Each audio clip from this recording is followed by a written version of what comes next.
That's a good idea. Pretty scary. Hey, it's Luke's thing. Welcome to Luke's Game Hour. You should show this video to your friend where you're just like, I just do this now. So yeah, Uncanny Echo, issue 5, Faith, where you are all members of a fictional Catholic church and an order within it that deals with scary stuff like exorcisms and demons and foul beasts and stuff like that. So you can think of like Constantine and all of those exorcism movies. There's a lot of them that are some good, some not. Even supernatural, like we could definitely swing it into whatever kind of scary / thriller pendulum you would like it. But in general, yeah, you're a special order of priests who have been divested from the church as the church no longer kind of recognizes these things. So it's kind of like parallel with the Catholic Church, but fictitious in that you're like a more badass version of these priests that are, or maybe, who knows, maybe these priests are out there and I'm throwing shade on them. I don't know. But they're like, hello, supernatural, loosely based on my life, but okay. So tone wise, we can play with it, but the concept is that I will have a pre-prepared mystery that is kind of synced up with one of the issues that we have done before. It is ostensibly in this one I put 20 years in the past, but I think I'll like pull the table after this, but I want to go even further, I think, because I have a kind of neat idea of what the mystery might be. So I might even do like 50 or 100, and then it will be like Name of the Rose, Sean Connery action going on, where everyone's still got their old school robes.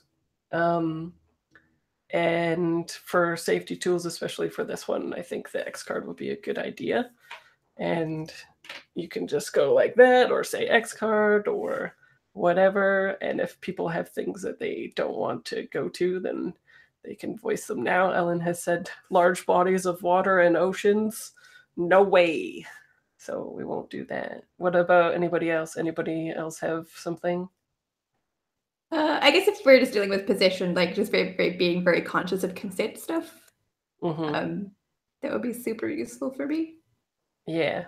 I'd rather not have the like super, like the freaky child trope, like the possessed child. I mean, like it's no Shining. Like, yeah, or even like The Exorcist, that classic like freaky pea soup spewing like kid. Or I don't know, it just seems to be a thing. They're flying a kite in the dark and their head turns like 180 degrees and they're like, hello, my there. That kind of thing. Actually, that does sound kind of fun, but I don't want to. I like how you're like O-carding your X card and stuff. Yeah. I find it really hard not to picture Rosie like in those situations, and it makes me feel sad. Yeah. Yeah, for sure. I don't have a possession mystery thing lined up anyway, because I was feeling the same way about possession type stuff, even especially because I was watching End of Days, a really shitty movie with Arnold Schwarzenegger, and there's like, yeah, there's some consent issues in that. And then while I was watching, I was like, maybe we just don't do that. It's just, yeah. Anyone else have any pre-X card weird stuff that they don't want that they can think of anyway? Cool. All X card rape. I don't want to see it. So yeah, on screen or off screen, no rape. I think it's a pretty tired thing anyway. People are like, dark evil, rape. So, especially in horror, right? Like that's a... Yeah, we're not gonna do that kind of horror or Game of Thrones bullshit. We need to motivate this young protagonist. So, yeah, let's see. So Has everybody scanned the document? Yeah, cool. And everyone's okay with starting a little bit further back than 20 years ago? Cool. I'm excited about that then. So the important bit is the faith no longer recognizes or even acknowledges this order. Only you and those like you carry on this legacy now, but since it's like 100 years ago, it might be in like the prime of this order, or maybe not the prime, but you're still operational and stuff like that. It's not like you're forgotten and dead kind of thing. Has anyone seen the order with Heath Ledger? Okay, that's the main touchstone for this, and it's basically they're called the Carolinian Order, and they have like it's in much the same way as this. You can still be a practicing priest. You can still be a practicing preach, but you may also be a part of this order that does these things. So on the your side job is banishing demons and evil and stuff. So is it kind of like the Torchwood of Catholicism? I've never seen Torchwood. Maybe. Yeah, practice what you priest, exactly. Yes. But the idea behind this one for y'all, because y'all were takers. So this is like just like the takers took certain aspects from people, you're sort of like the people who make sure that faith doesn't go out as well, right? These things that happen when uncanny events and echoes occur make the world kind of malleable, and that's where evil quote happens, and demons and things like that can take advantage of the situation. And usually your order is called in, or you just like learn of it through your faith and stuff like that. Men in black and white. Okay, yeah, great. It's too bad the audience can't see the chat logs sometimes, to be honest. There's some gold in there. But yes, the men in black and white. But yeah, you're making sure that faith isn't the thing that is being taken, essentially. So you're like battling against things that are combating your own faith, or trying to diminish the Catholic Church's faith, or take away faith from other people, that kind of stuff. You're all about that. So I have the touchstones listed as Fallen, the Right, the Prophecy, and the Order. So has anyone seen any of those? I'm going to give you a hint, Fraser. When you say, has anybody seen any one of these things, and it's a horror movie, my answer is no. Okay. You don't like horror? Not particularly, but like the odds are that I will have not seen any of the horror movies. Right. Okay. And well, funnily, I love horror movies, but I just don't watch a lot of theology-based horror movies. Oh, okay. So. Yeah. Well, those are all that. Yeah. So that's cool. I've seen like 2 horror movies in my whole life. Yeah. I've seen The Japanese Ring. Oh yeah, I saw that. That's scary. And that other one, Dark Water, that has a freaky kid in it. Oh, I don't remember that one. Another Japanese one. It's really good, but I didn't like it. But I did like it. But I wish I had never watched it, kind of thing. Oh yeah. So like, my relationship with horror movies is that I'm the most susceptible mind in the world ever to horror movies. So like, for instance, we watched The Ring as well, but we watched it opening day. For 7 days, it was pretty fucking touch and go in my life, okay? When I was like, literally 7 days later, I was like breathing a lot easier, because I was like, you never really fucking know, do you? And people were like, it's a Japanese movie that came out. I'm like, yeah, but this version could be the real version because they videotaped it at the end. And anyway, yeah. And then I've seen Paranormal Activity, and then I literally could not sleep for like 3 days. So yeah, that's me in a nutshell. So making this is sort of like me, I don't know, combating my own shit, I guess. I don't know. Except that you're more like badass priest with agency, and evil isn't just, I don't know, taking you out of your bed and putting you in the attic that's right there. That kind of thing, like in Paranormal Activity. After I saw that movie, I was like, close the door, lock it. No invisible entity is driving me or grabbing my leg and carrying me to the attic. Because I had poltergeist can unlock doors. No. Because I actually put like a balled up sweater too. So even if it opened, you haven't seen poltergeist, have you? No. Yeah, no, that's I used to watch quite a lot of horror, and I think it was affecting my brain. So the past 10 years or so, I haven't really been watching that much, and so I've gotten a lot softer. Yeah. Well, we can always make the tone in this one more like your Constantine action priest stuff rather than like. I'm kind of keen to test my boundaries because okay. it's kind of fun to be scared, but I also don't want everyone to be traumatized. Yeah, in a group it's easier. Like when we played Murderous Ghosts as a group with Shane running it, that was really fun for me, and I thought it would be really freaky for me otherwise, but because there was like a group there, I was just like, yeah, this is just fun.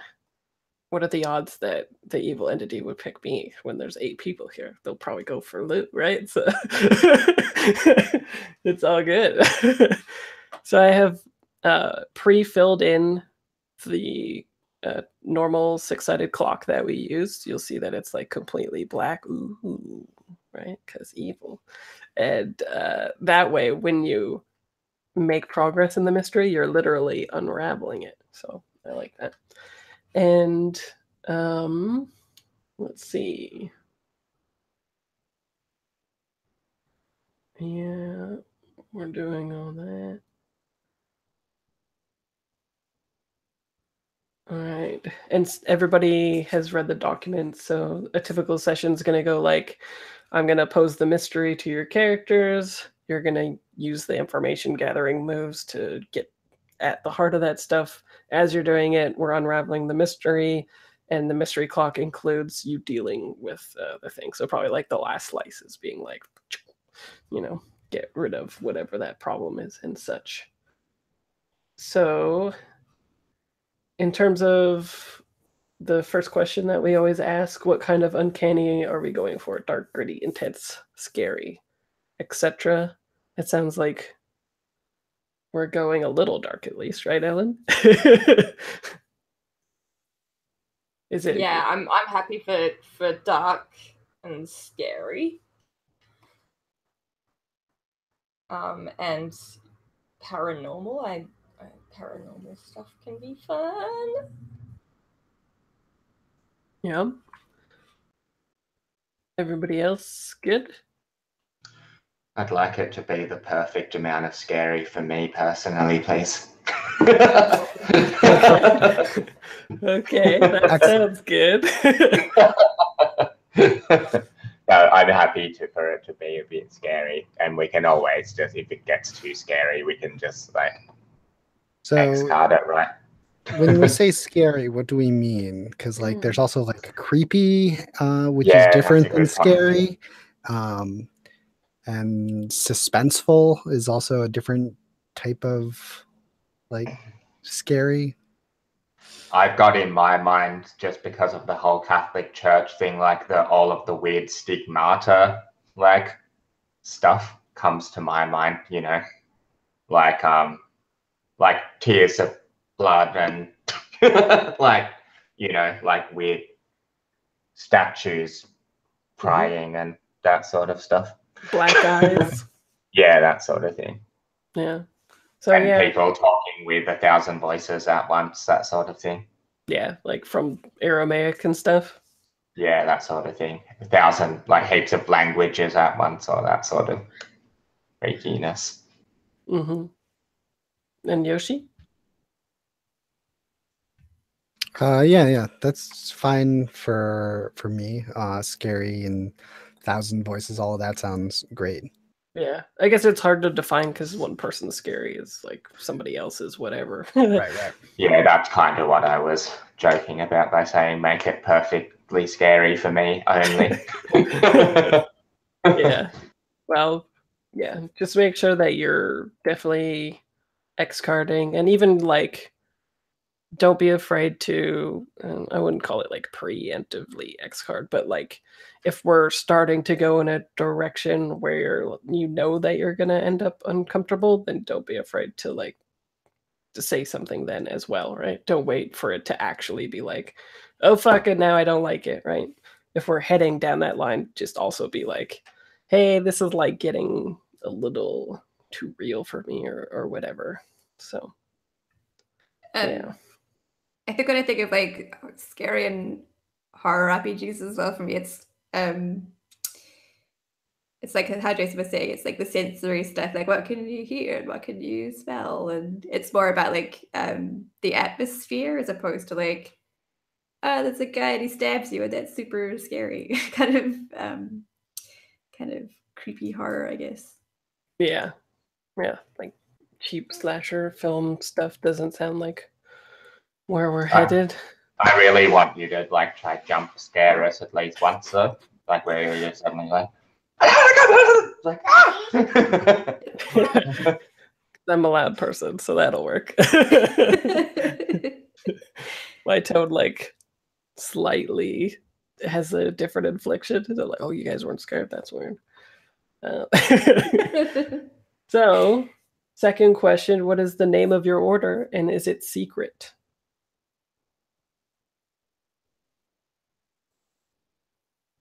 I think we definitely have to be secret. Well, it's not definite. I would like us to be secret. It's definitely secret. I like the idea that we're like, I'm on board for secret. I think that it would be interesting if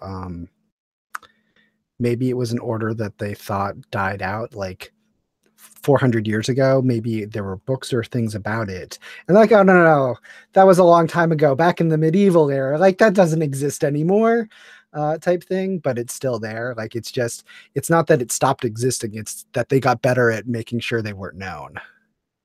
Yeah, great. And also like the thing where like other people can't quite tell that we're the good guys. They think that maybe we're doing the messed up stuff.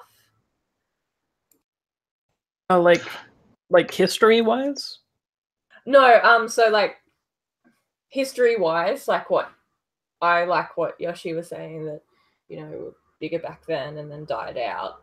But so like in the times that we're active, now, whenever now is, the people that we interact with or that are in the area might attribute the weird stuff to whatever these people are doing. They might not see that we're there to remove that stuff. yeah, like a bunch of weird stuff happens, and we're there when at the end of it happening, like repeatedly. Ooh, cool. I like that. And do you have a name for them? So you guys are like the opposite Freemasons, where people actually don't know. Freemasons are like, shh, nobody knows. And they're like, your building is right there. They're like, shh, no.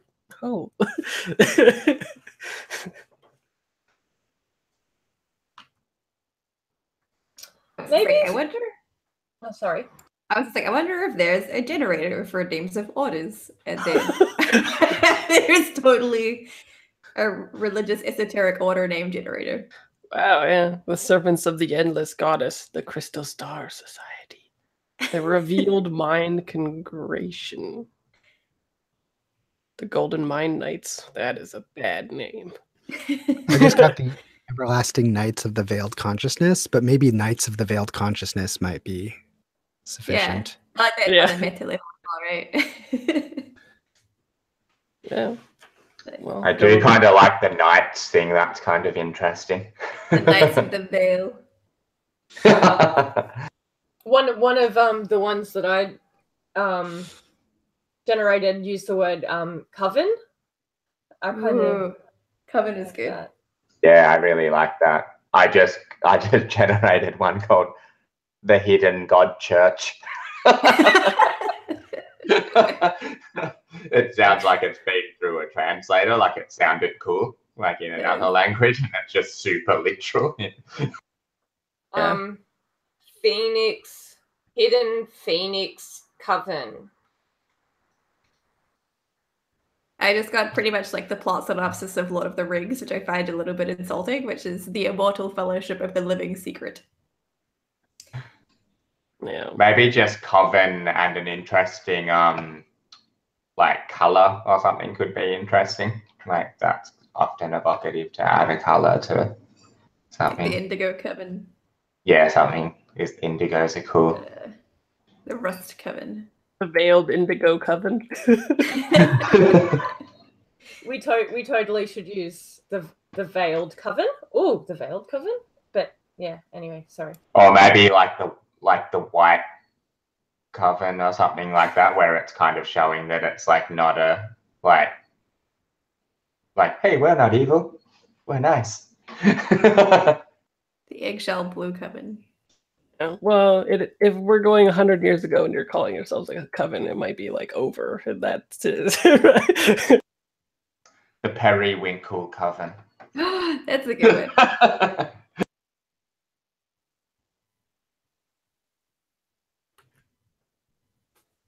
So where did we land? Circle is cool as well. Like if we don't want something so coven-y, like that still has that same feeling of a like united, like small group of people. The Veiled Circle. Yeah, that sounds cool. Yeah, I like that one. Choosing names is hard, isn't it? Like choosing a band name or like choosing a crew in naming Blades in the Dark and stuff. Like you really want it to be like. Would it be worth coming back to the name after we've generated our characters and Sure. maybe we'll get a better idea of where we want to sit? Sure. So there's 3 questions that you answer after you make your character. So we'll just pop back up here and see what you want the name to be after. So do people have favorites for what they would like to be? The options are the faraway-eyed, the protracted mind, the sure hand, and the peremptory voice. I'm pretty into the protracted mind. Just because I want to be able to say weird stuff about the theology and for it to be true. That helps me because I was literally the opposite. I was like, I cannot have that playbook because I grew up in an agnostic household and I have never read anything religious. So yeah, I've read the Bible heaps of times for fun and heaps of other religious, like the Quran and Bhagavad Gita and all of that stuff. I'll probably forget all of it when it comes time to actually do anything with it. Yeah. Just get those books from your dresser drawer. Got it. Yeah, we've got this new 1970s hotel bed head. It's amazing, but I felt I put some religious books in the drawer just next to my bed just because it felt like it needed, the Gideon's Bible thing. It felt like I needed some. But what have I got in there? Some stories about Krishna and a Buddhist book or something.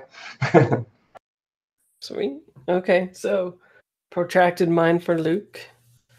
Anybody else have a favorite? Or one they don't want? I could probably do the peremptory voice or the far-eyed. Either of those would work for me. I'm leaning slightly more towards the voice. How about you, Ellen? I want you to go. No, but I want you to go.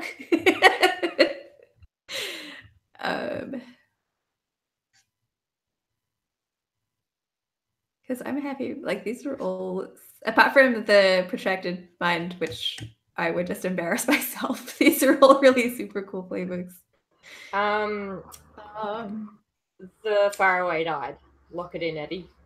Nice. Oh yeah, the sure hand is like my jam. That's all about touching things and being tactile and stuff. I'm gonna touch all y'all. I wonder which one Yoshi will be then.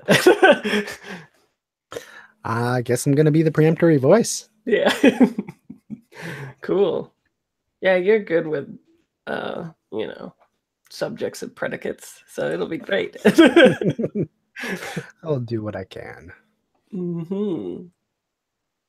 Cool.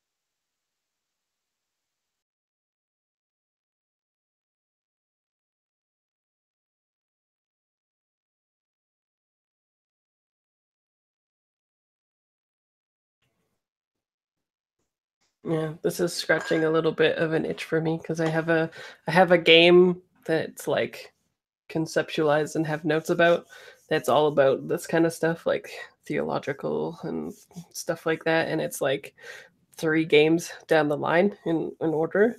So I was just like, need an issue to get me through. Awesome. Mm-hmm. When you mentioned it, I couldn't have been more excited. I was like, this is everything I need in a game. Yeah. That's a nice problem to have, Fraser, that you've got so many that you've got so many ideas you want to play with.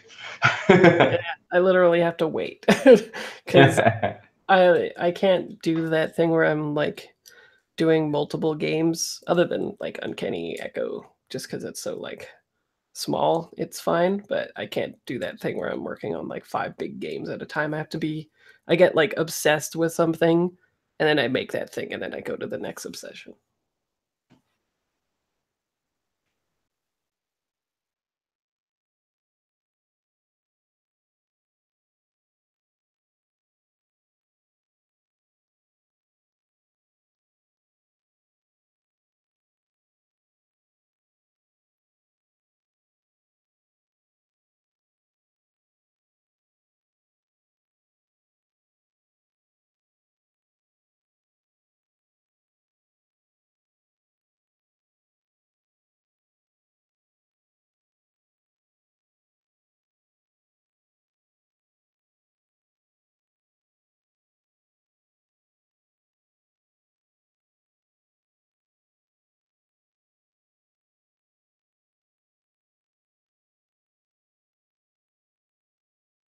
Do you guys like the names of the playbooks as well?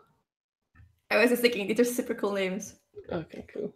I didn't know. Like when I was writing them, I was like, it sounds pretty theologically weird and cool. So, yeah.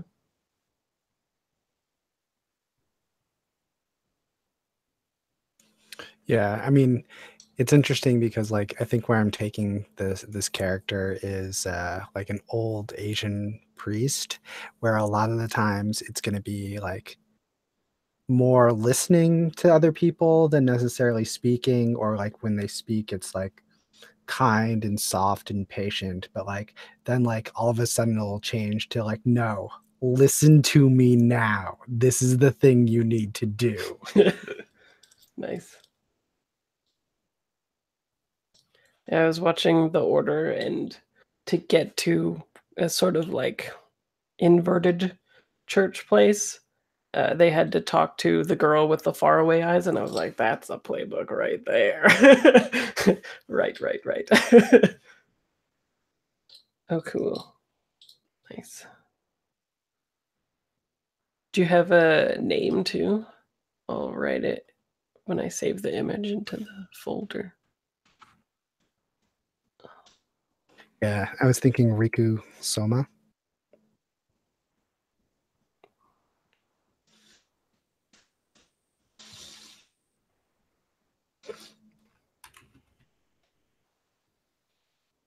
How do you spell Riku? Put it in the chat. Riku. Oh, thanks.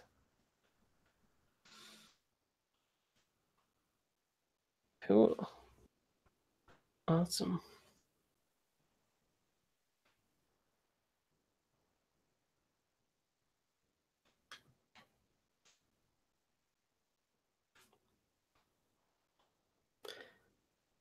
Yeah, they have kind eyes.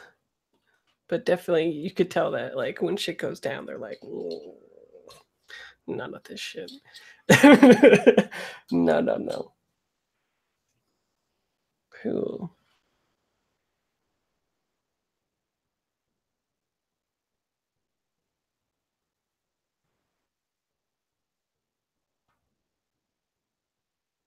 And you're also kind of the like, I like that too, because you're kind of like the traditional exorcist thing with your powers, right? Or moves, right?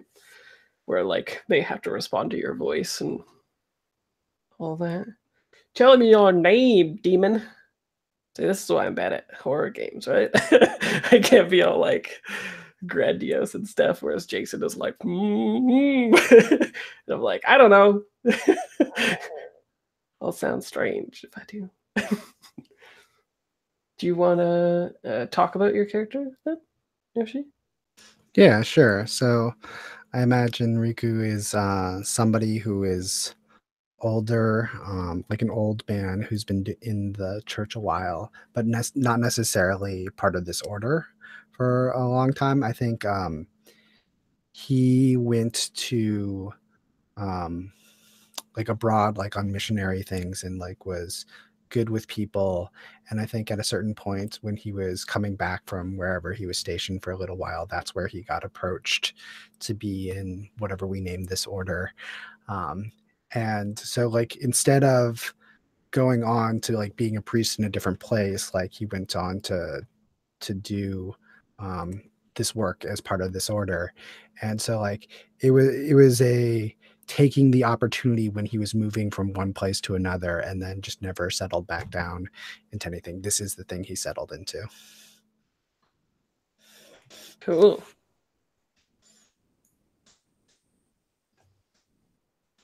I like it. And you got a lot of faith too. Mm-hmm. Get that good faith.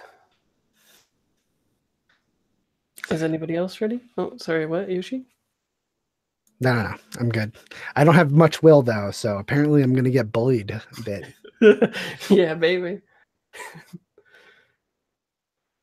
Luckily, you use your faith when you do your intonation of the faithful.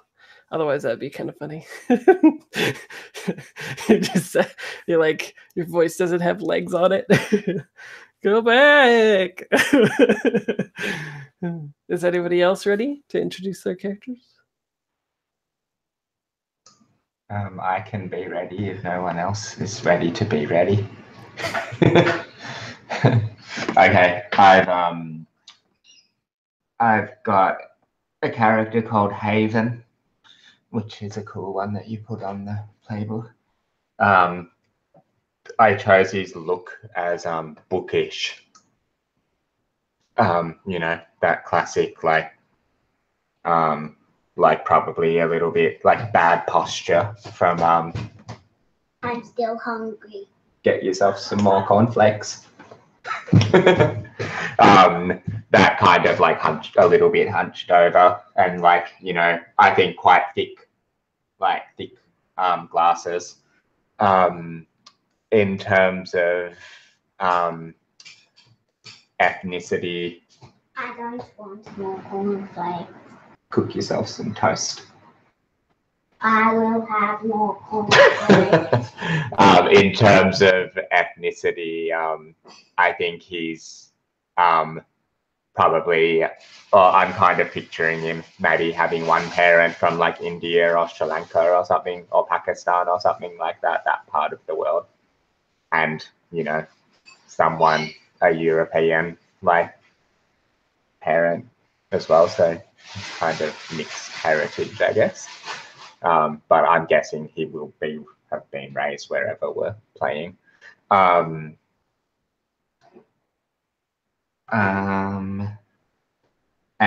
as another part of his look, I think he's wearing heaps of he's wearing a ridiculous amount of rosaries and stuff. Yeah, he's wearing like heaps of you know, like a dozen like heaps of beads and stuff like that. It's probably like almost weighing him down. How many cards? Rosie, you're being really noisy. You're worse than the lorikeets. Oh, yay! I'm more annoying than someone. Here you go, Rosie.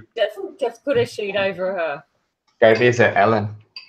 Put the milk in the fridge, Guernsey. Okay. Does anybody have any questions about my character? Or did you even understand anything? Pranked. Are all of the, like, is there a reason for all the rosaries? Probably, I just don't know what it is yet. Okay. I think they're all different types. I think he's probably got, like, they're chanting beads from different faiths, I think. So he's got, like, the, have you seen the Shivite ones before? They're, like, the big, like, rough red, like, seed beads. And then I think he's got, like, Vaishnav, like chanting beads, which are the ones with the little like head with the tuft of hair at the top, and then he's got like regular rosaries and yeah, all sorts of, I think they're just from different faiths. Yeah. Cool. I dig it. Anybody else ready? I can go if you want, Ellen. Just to make this up on the spot now, so this is gonna be good. So I am Shasenka Shea Petrova. Her look is assured. She's white and she identifies as female. I popped an image there. Just very, what does she look like? Like silvery white hair, super trophy kind of character, wears a lot of black. I dig the sort of like sheer veil she has, like the sheer lacy veil she has going on over her head. I think that's kind of neat. I think that's part of her get up. And I guess depending upon our order, I was thinking either she has kind of like a military background. I think she's probably and if so, then I think she's the youngest of this order. But if our order is the kind who would like train up people from a young age to do this for their entire lives, perhaps they need some people with a strong fortitude and strong will and some combat training to take on these demons. So I'm happy to go that route either. It depends upon what people had envisioned for our order. I see two options that can work together. Is exactly there are some people who are brought up in the order, like from like raising them, but I also think that, at least I feel, because this is how I imagined that Rico got brought in, is they look around and find people and not take advantage of them in that way, but like look for the opportunities of like, oh, this person is showing talent that they would be able to do this, and so bring them in at various ages. Awesome.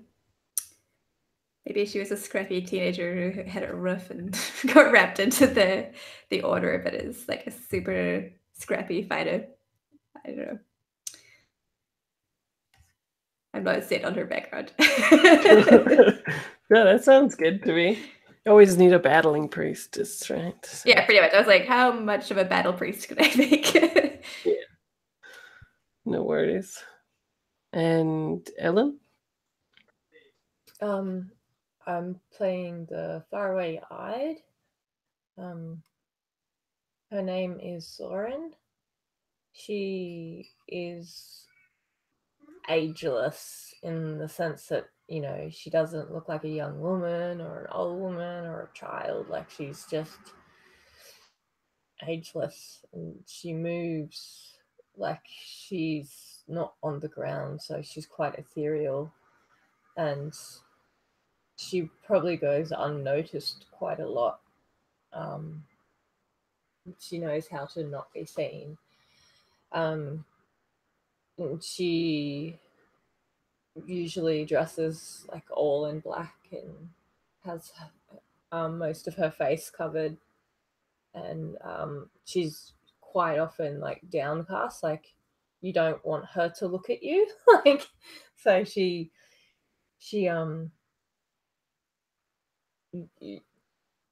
doesn't look directly at things unless she wants to see more than the average person can see.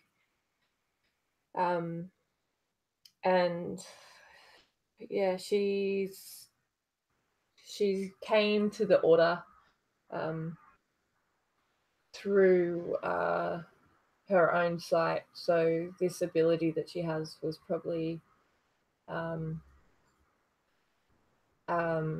inherited from a mother which she never knew.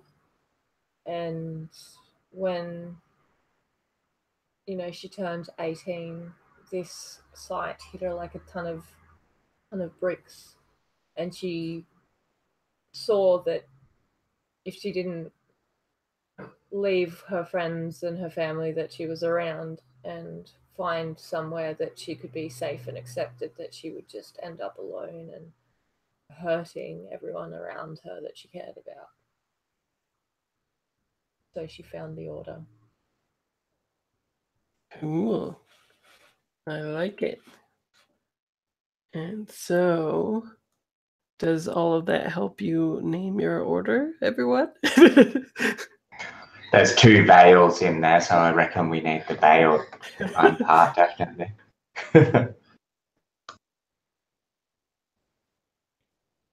Yeah, I like the veiled circle. I think coming back to that, it's nice. It's making me think a little bit of some sort of magician's trick where you put a thing up and put a veil over it and go, and like the circle's like gone when you. The circle Yeah. of the magic veil. Yeah. Cool. I like it. And then after creating your characters, answer, are you also a participating priest within the church now, or view yourself as an extension of it in some way? So because before the assumption was that the order is divested from the church, it doesn't mean that you don't need to be like a priest anymore, right? Like you just got reshuffled into the system, but you're still participating in this order on the side, that kind of stuff. I think Haven is like a librarian at church. Librarian. That's his role in Cool. church. Should we have it in like Rome or something? And you're like at the Vatican Library? I reckon, why not? Yeah. Good full theology thriller. Sweet. I think Shrey for sure sees herself as like the hand of God in that sense, where she's more like a function or a tool to execute the order's will. I think she looks to particularly like Riku and Soren as guides. Which makes sense because like you have the voice and then the eyes. So I think she looks to them as ways to get direction from above. Cool. What about Riku? I think that I participate still in church things, but not on a regular basis. Like I think most of the time, this order's business, like I guess, sort of comes first. But like every now and then, like I'll do a guest sermon somewhere or do something like that, and things along those lines, or help out in some event or things like that, and tell stories of like, oh, this is what it was 20 years ago when I went to go here, and do stuff like that. Cool. I think Soren doesn't speak often, but when she does, like, she might come up during sermons or speak directly to members of the order to guide them and avert trouble or direct towards their idea of good. I just had a really cool image of your character, Ellen, of like Soren, like being like kind of quietly observing people, some like the congregation as they come like into the church too, just to see if there's like, you know, anything that needs to be dealt with. Yeah, totally. I was I was kind of more thinking, rather than like at the door, that like behind the curtain, like, you know, Yeah, there's a pulpit. And yeah, like I was behind thinking the that. Yeah. The Or up on a balcony or something. I'm not sure how long ago it was. It's definitely more than 100 years ago, but you could have like an old school church still doing it. What they used to do was have like an actual veil, and the congregation wasn't allowed to see the priest at all. And then the priest would sermonize them from behind the veil, and they would do it all in Latin as well, right? So it could be something like that going on as well. Ooh, veiled language. Yeah, that's amazing. Yeah. It's pretty cool. I learned that in the order. So hopefully it's real. I don't know. It's a movie. But I mean, why would they lie about that? It sounds cool. So, and what has sustained your faith all this time, even having been like your order been divested from the Catholic Church? The Catholic Church.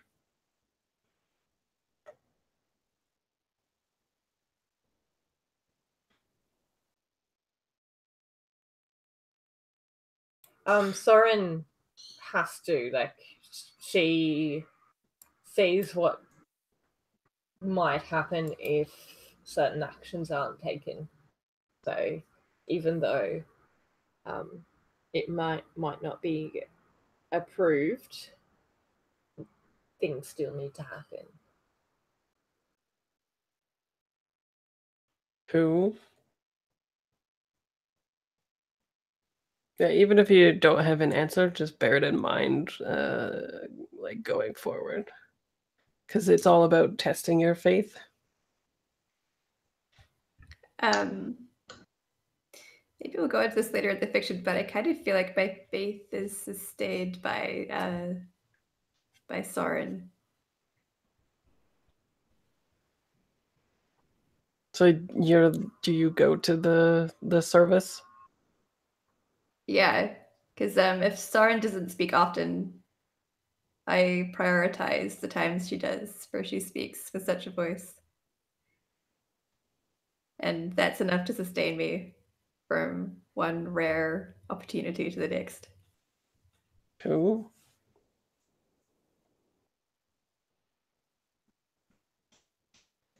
I think for Riku, I think his faith is sustained by the work that he does, and like seeing how it changes people. Both the things that he does for like the like the non-order, like the regular part of the church, as well as the things that he does for the order. So like after like doing exorcisms or things, like seeing those people 5 years later and seeing how their lives have changed and how they carry on. Cool. So it's like actionable stuff that you can trace now, right? Yeah, I mean, actionable stuff, but like it's more in the people, like, and how they change and how they come, and their lives are better because of it. Cool. Okay. And then the final thing is you. What about me? Oh yeah, sorry. Yeah. So Haven, I think, comes from kind of two like long lines of that like religious like people. So I think yeah, I guess there's been, I'm totally picturing this version of our parallel universe of the Catholic Church just has women priests in it as quite a common occurrence, just because I don't want to play a boring Catholic church that only has dudes in it. Was everybody else thinking that's cool? Yeah, awesome. Yeah, so I've got this thing in mind where that come from, maybe even librarians. It's a kind of inherited position in the Vatican to take care of this library. And I think on the other side, like probably the Hindu side of his family, there've been those Brahmana, like priestly castes that I was thinking about. There's still a couple of them left now, but there used to be families that would memorize, like internalize, like all of the scriptures. So they'd spend years and years of their life reading and reciting scriptures. So I think that he was also raised to do that. So his faith is kind of sustained by, I guess, having been in this culture and family of religion, but then having just all of this like scripture inside of him. So everything essentially that he looks at is relatable to his faith and everything. But I like the idea that it might not have been tested that much, that he's been like cloistered a little bit. He's been like, yeah, maybe in libraries and in books for his whole life. So it's maybe like an academic faith that hasn't been tested with like real things. So that will be fun to see. Cool. Yeah, I like that a lot. Yeah, my faith is sustained by repetition. Cool. So the last thing to do is to write down 2 secrets about your character they ordinarily wouldn't reveal to anybody and give them to me. So you could just like message it to me or something. But alternatively, you could just think of them, and then if a time comes to reveal them, then do it for the group.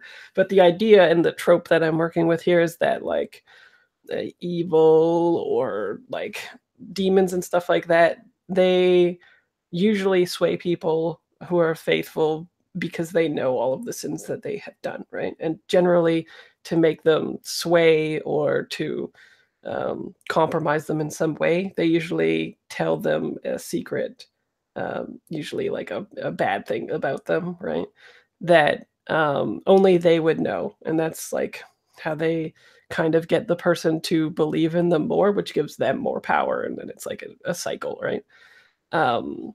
So something like that you wouldn't want other people to know, that kind of compromises your faith, that something that supernaturally would know this secret about you and be able to bring it out, possibly. But that is adjudicated by the roles of a specific role, actually, when your faith is being tested specifically. So if we get to that, I could always just be like, and then what does it say to you and the group and stuff like that, if you don't want to send it to me. or alternatively you could, and then I could do my best being dramatic with it.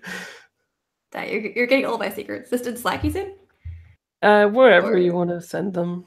I'll just make a notepad for me here. And so you're thinking like these are things that would be things that would test our faith, that would be Or compromise you. Usually it's something Compromising. that's like embarrassing. If you're really pious, then it's usually times when you weren't pious.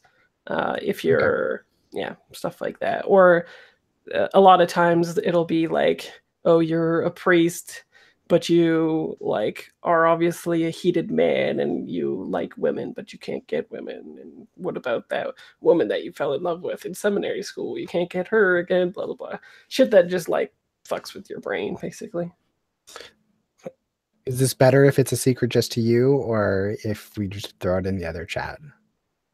It doesn't. Either way, it would be fine. I think I'm just gonna copy them and paste them in the notepad in case it comes up with the move. Cool. So I'll go on Slack then if here.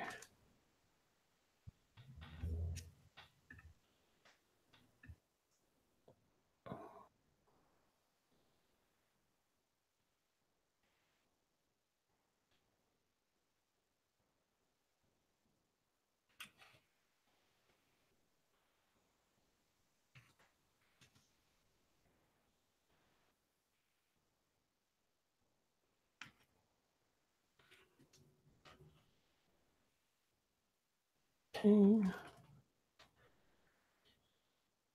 Let's see.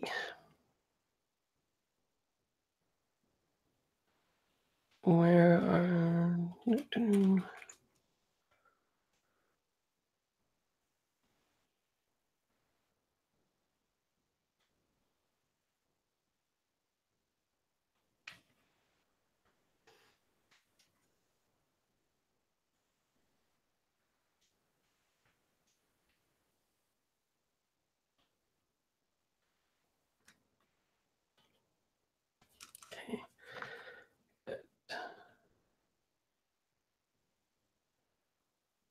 How's that for a secret? Okay, sure. Oh, cool. Do you want to put them in here? Or I was just putting it here because that's where I had it open. Yeah. I don't know what my second secret is yet, but Okay, well that's fine. I have Ellen and Luz already, which are good and juicy. Lauren, you sent me yours already? I'm writing them out because I'm slow. I'm sorry. Oh, that's okay. I'm No just doing them worries. through now.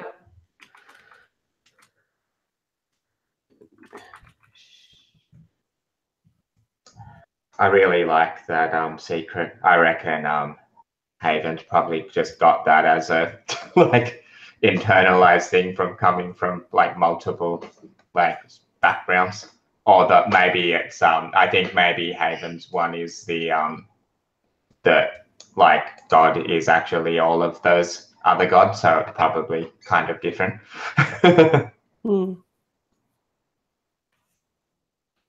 Yeah, I like these ones. It's usually better than what they have in the movies too. It's almost always, if it's a guy, then it's like, did you feel foolish falling in love with a hole or that kind of stuff, right? And you're like, yeah, nice.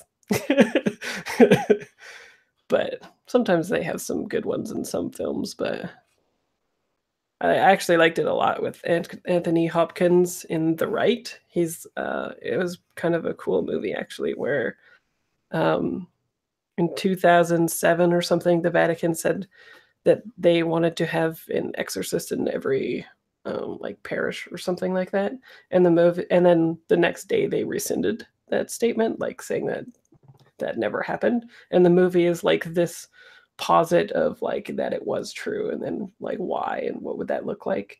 And they send an American seminary student who's kind of like failing and not really that faithful, but good at like the book side of things, to learn how to do exorcisms at a class in Rome. And Anthony Hopkins is like his kind of like real world teacher and Anthony Hopkins' secret in the movie is that it's like possession is a thing that happens throughout people's lives, in and out of the faithful. Like it's not just like I'm possessed and then a priest comes, it's gone, and then it's over. It's like a constant test of will throughout the entire person's life, and and there's like small challenges in it to like full on possessions and stuff like that. But Anthony Hopkins' secret is that like with all of the things that he has seen, he believes in the devil as much as the as God. And so in the end, that guy ends up having to exorcise Anthony Hopkins. And even that isn't like the end of the priest being like he's had to have been exorcised like 5 or 6 times throughout the life of his practicing priesthood, basically. So I like that idea a lot more. It's not like a binary thing. People like are very faithful and then things happen and then they're not as faithful and more susceptible and stuff like that. It just seemed more cooler than The Exorcist, where it's just like I have to try really hard, and if I don't try hard enough, then you're not going to be exorcised, right? So yeah. And that's why exercising is so hard. Nice.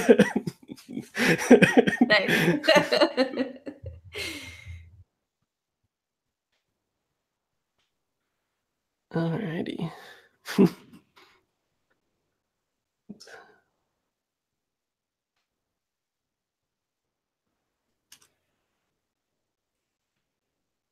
There we go. Yeah, exactly. Go outside and get some exercise. See, my jokes are the good jokes. I got the dad jokes already. I'm ready.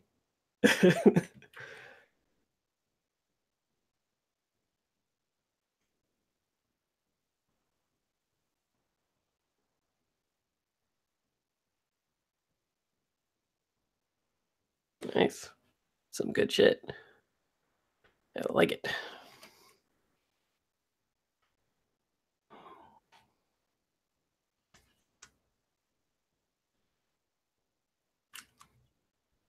Cool. Should we maybe take a short break and come back? Sure. Yeah, let's take we'll take 5, and then Ellen, make sure to remind me when you need to pop off for the tickets. Cool.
So are my secrets kind of like in line with what you were thinking?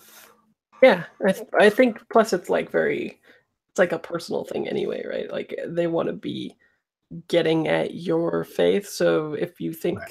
that's a thing that will test you, then they would. There's not really a wrong answer. No, your faith is wrong. Yeah. This would rock my faith. Well, this is low key, so you better think of something cooler. Yeah, I had this notion just last night before I was like, what kind of mystery you guys want to do? And then last night I was like, oh, I know what it's gonna. I think it'll be fun.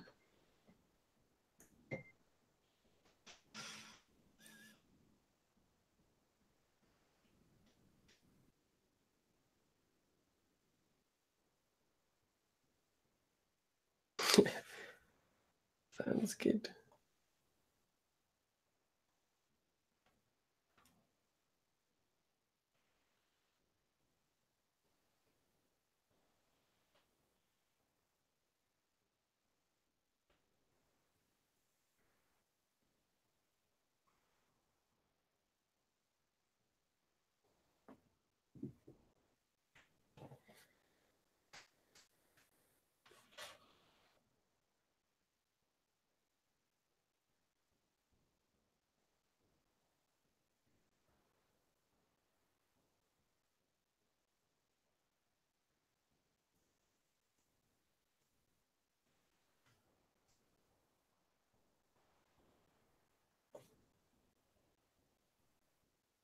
Cool.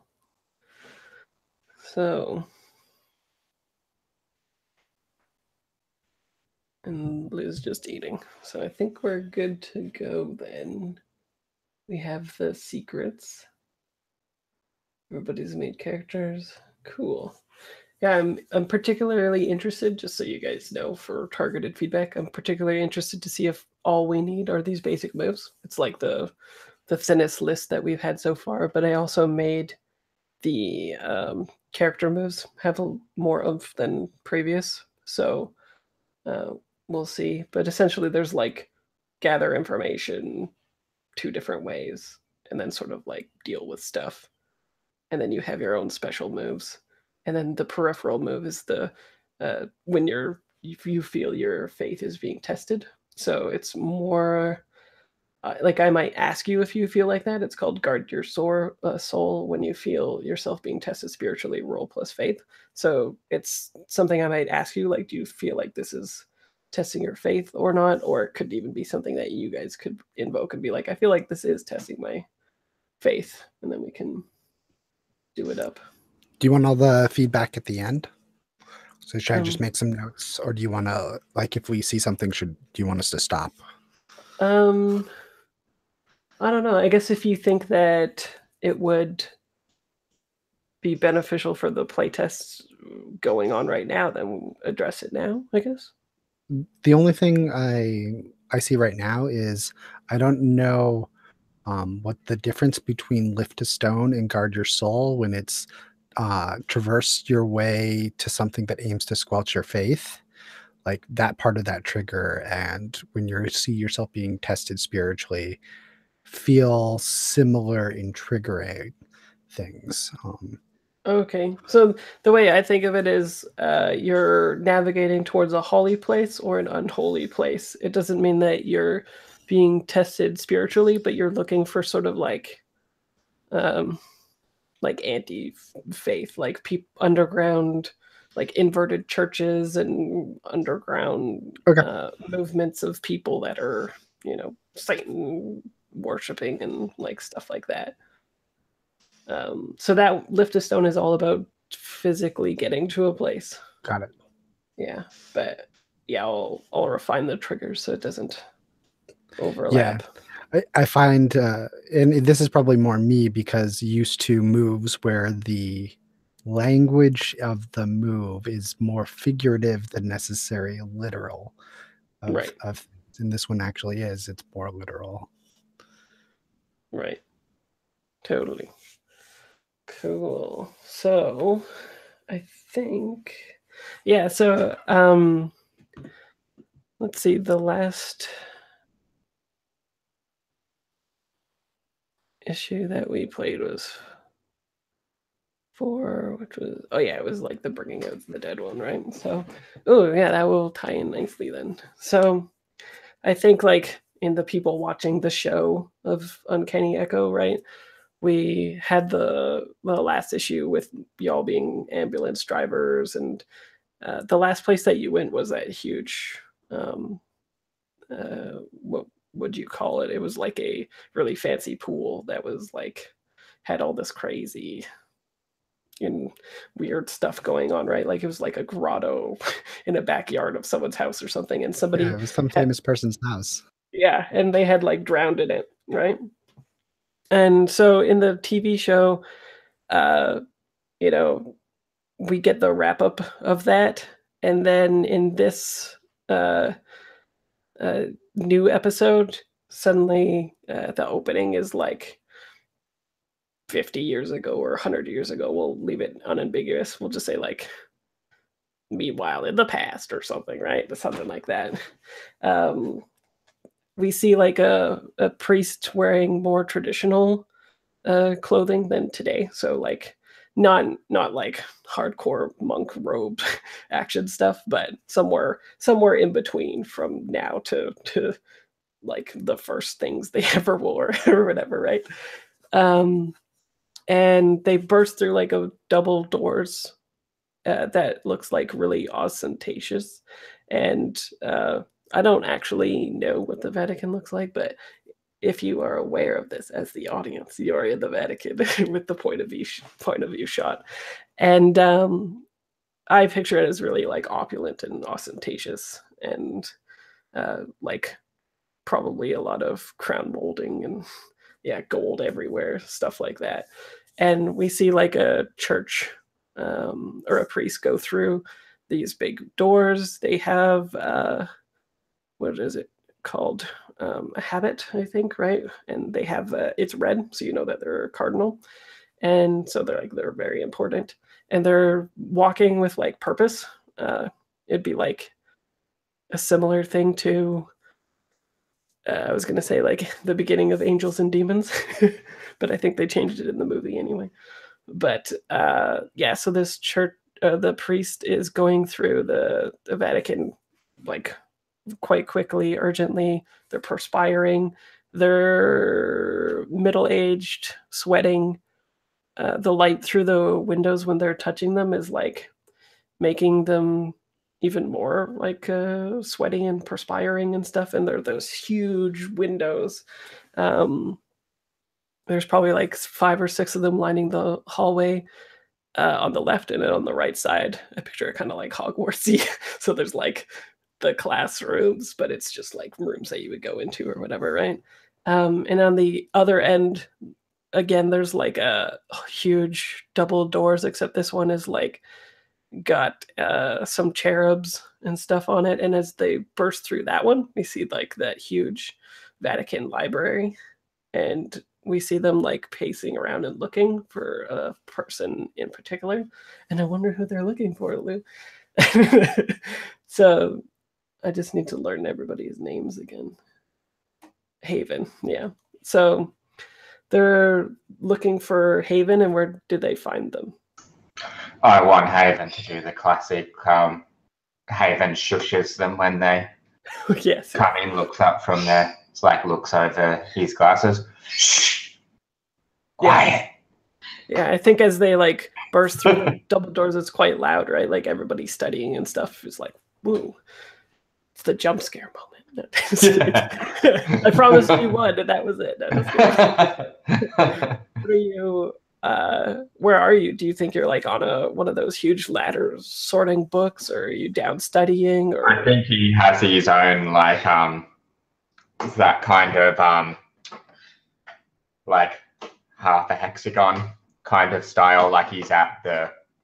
I think people that probably have to they've got some sort of like chit or something that they have to give when they come into the library, so you know who's been in there and stuff. So I think he's there he would be there collecting those and just doing his own study. So I think he looks up like over the desk when he's like, maybe his head comes out from behind the desk. He's like, looks over his glasses like, shh, quiet. I think ordinary. I think you can tell like it's a dire situation because they respond with like even more like fervor, right? Like they're not mollified by your shushing. They instead, I think they move still swiftly enough that like when they grab you, it's sort of like a desperate pulling, and they like pull you close, and we get a shot of like their mouth to your ear, and they say like, "The faith needs you, brother." I'm and then- totally imagining this is all in Italian and it's subtitled. Oh, they're speaking Latin even, like in the church.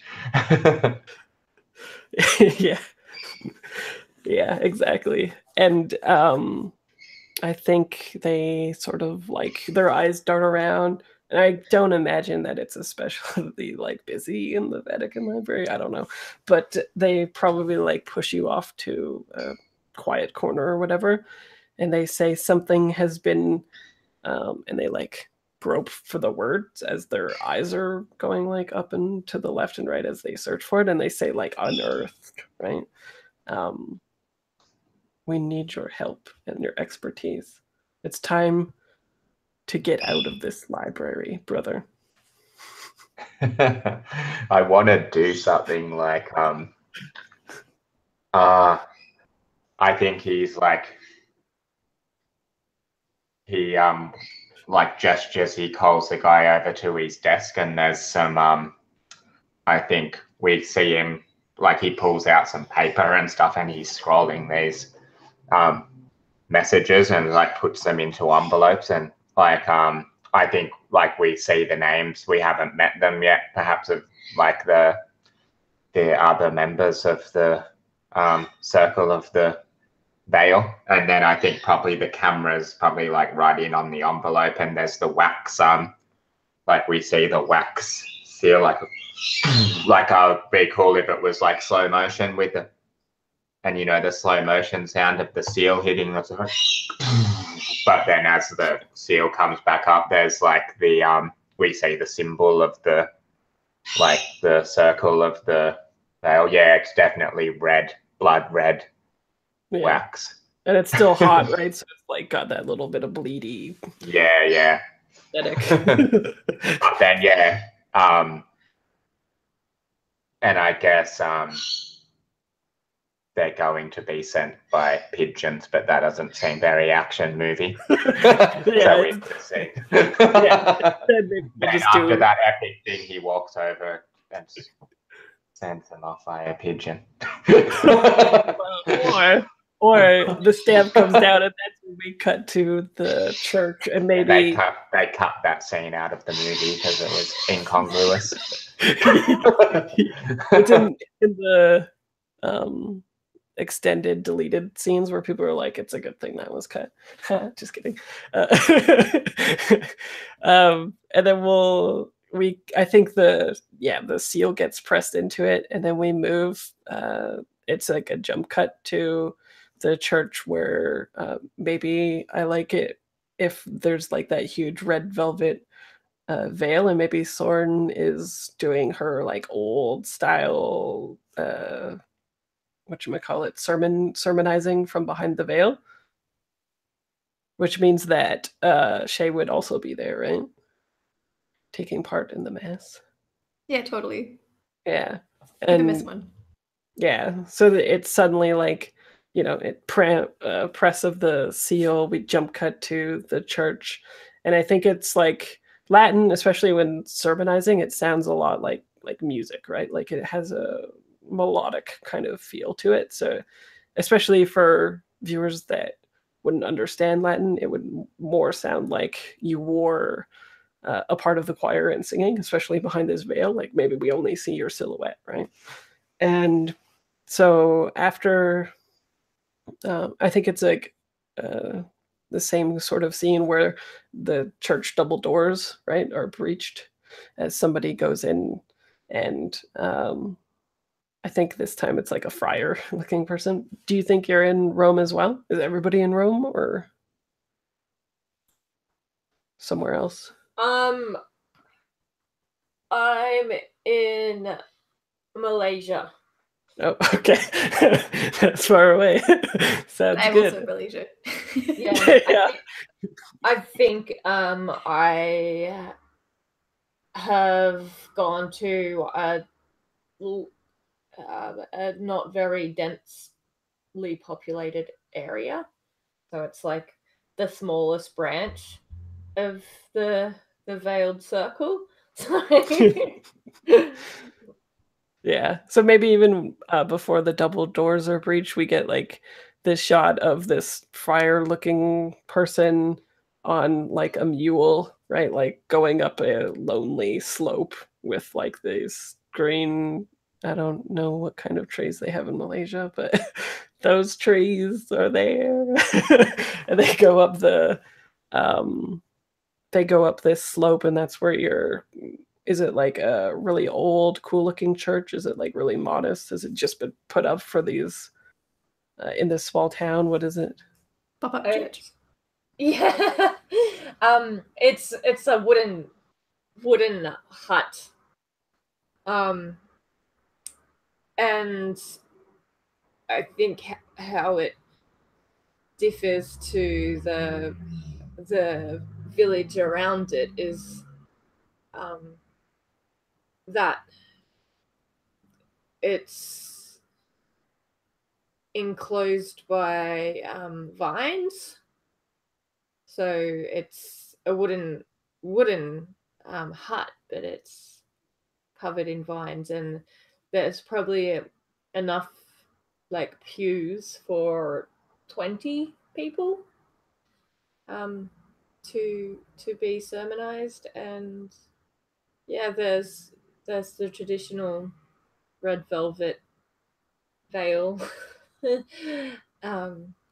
And Soren is standing behind that, warning of impending change. Right. And I think maybe you have. Ooh, do you think that do you think that Shay, since you're behind the veil, would be doing the what's it called? The thing where you give the wine and the bread. Church snacks.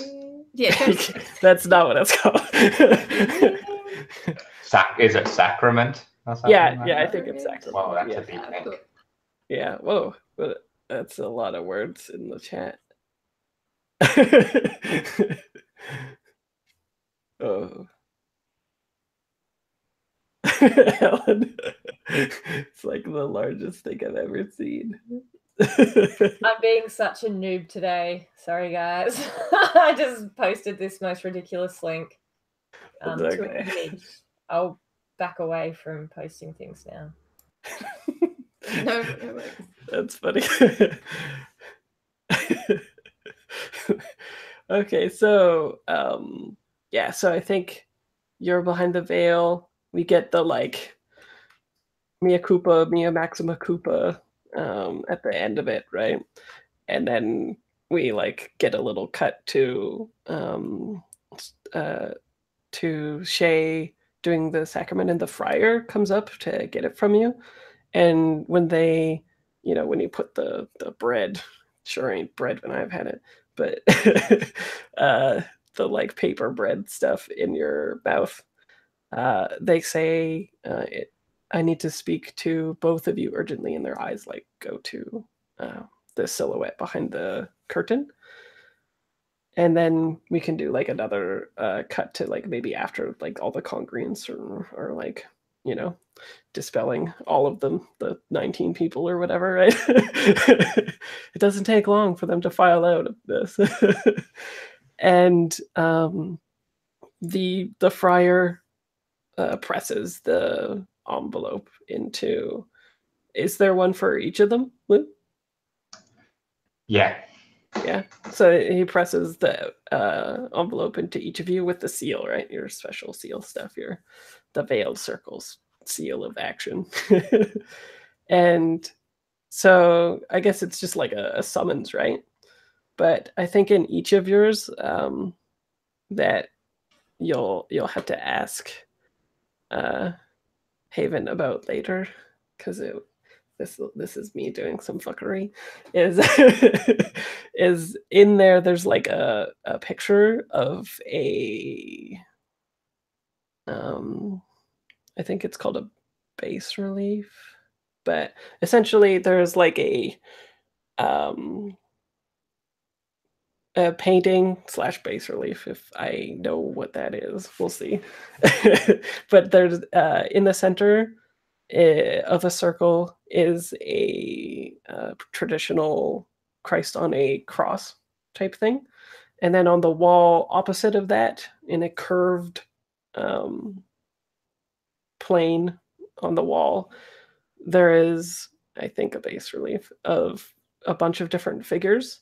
And right now it's all like obscured. You need to like kind of excavate it and stuff, but there's like one single shaft of light. And of course, since this is like, 50, 100 years ago or whatever, the photograph is very like grainy and horror movie type stuff, right? And there's just like a few faces looking on, and it's like it would be a strange thing to have discovered, because there isn't a lot of places that have a witnessing scene like this, but also because of the shaft of light, you can see that it's like an underground church. Also, as a player information thing, we know that Haven didn't send you this picture, right? So yeah, where does the letter find Riku? I think it finds Riku at like a church in like a like in a very urban setting, probably like some urban city in the US, and that's where it finds Riku. Probably just there, like maybe like on after like a Sunday morning like mass or something, like just like in the hanging out with like all of the parishioners and things like that. And like it's him like talking with just the people that are there and kids, and like telling stories of like where he's been. So like the official events are all over, and it's just like people hanging around asking questions and doing things like that. Cool. And what kind of church is this? Is it like nice?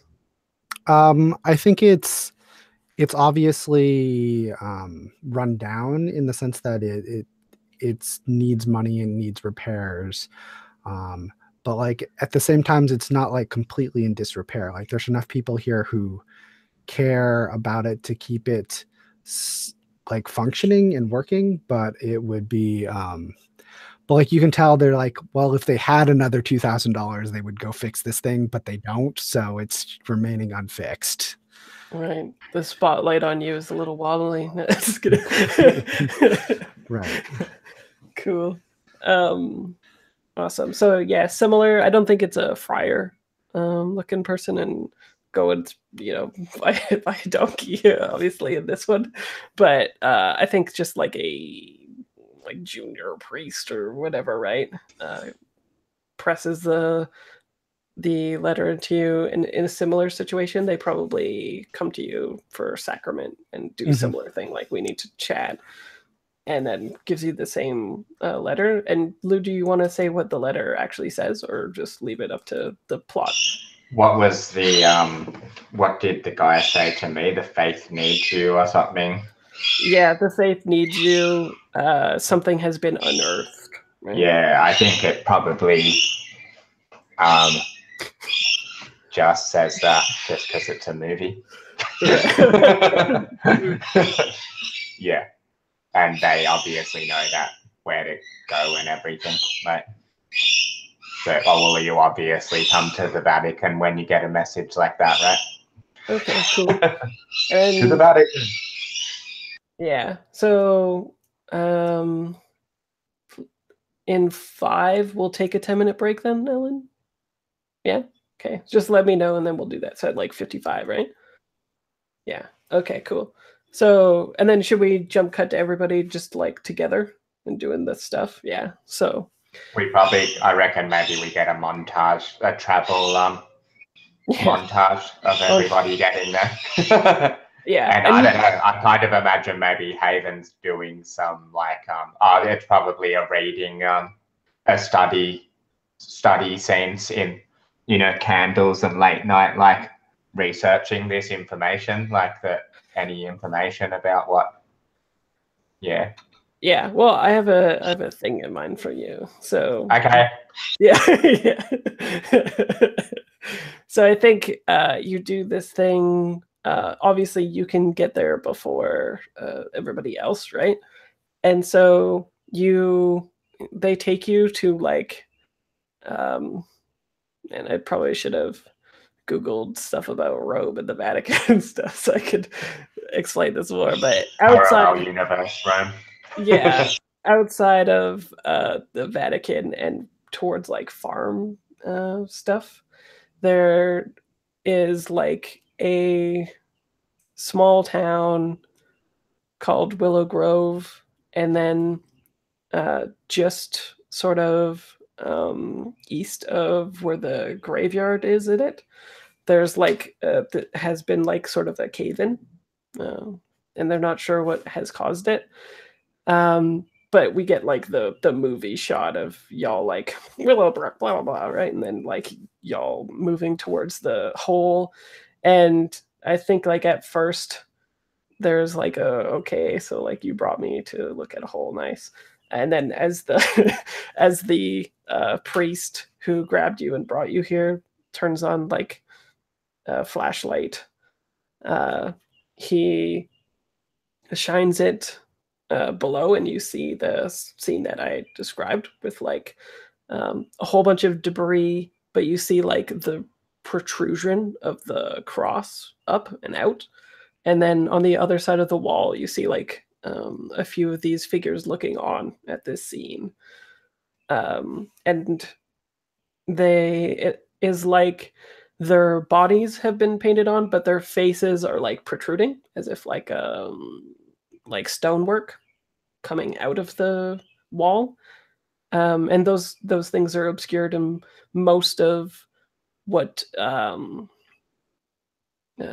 most of the stuff is still got like debris, and there's like a team working on it, like bringing it up and stuff like that. And then we'll do like another like cut to y'all like moving down in like 12 hours later or whatever. And below 50, what was photography like 50 years ago? was that when they were doing that like really shitty tripod stuff?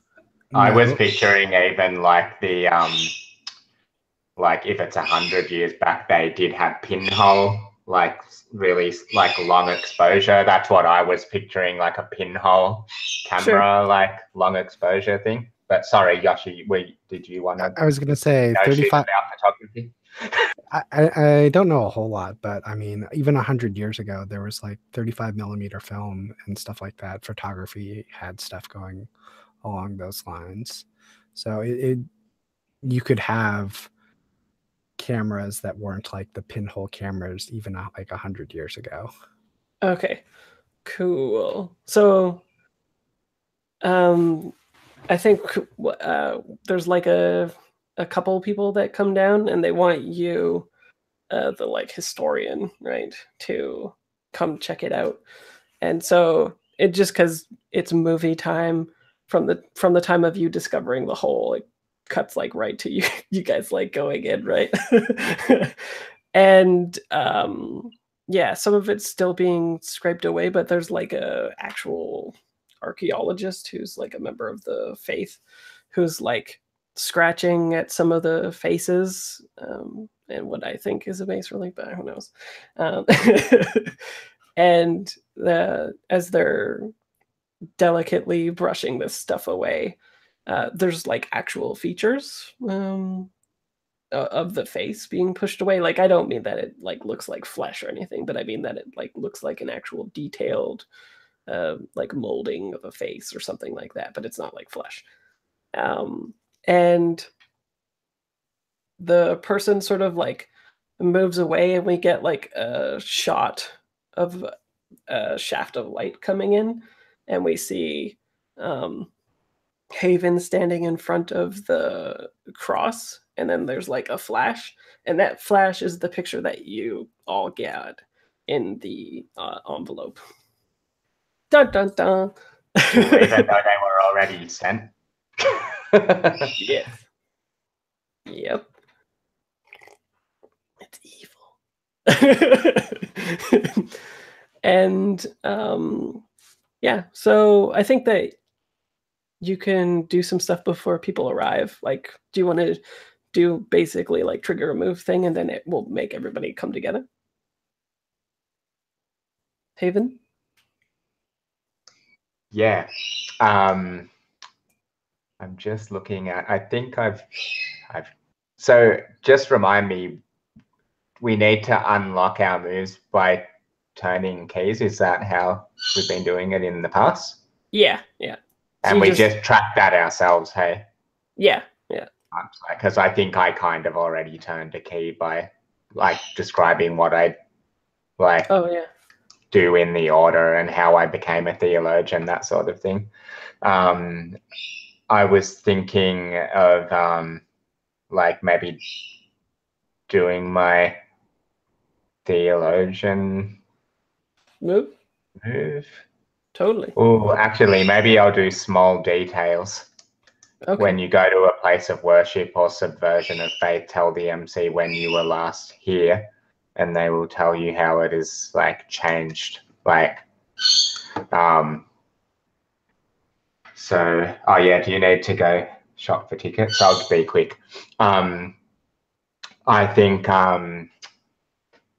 think we see Haven like in the moonlight.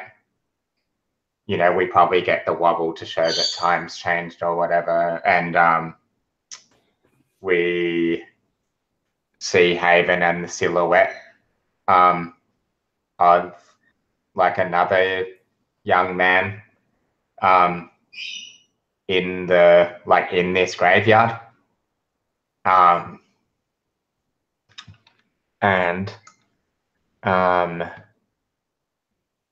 yeah, I think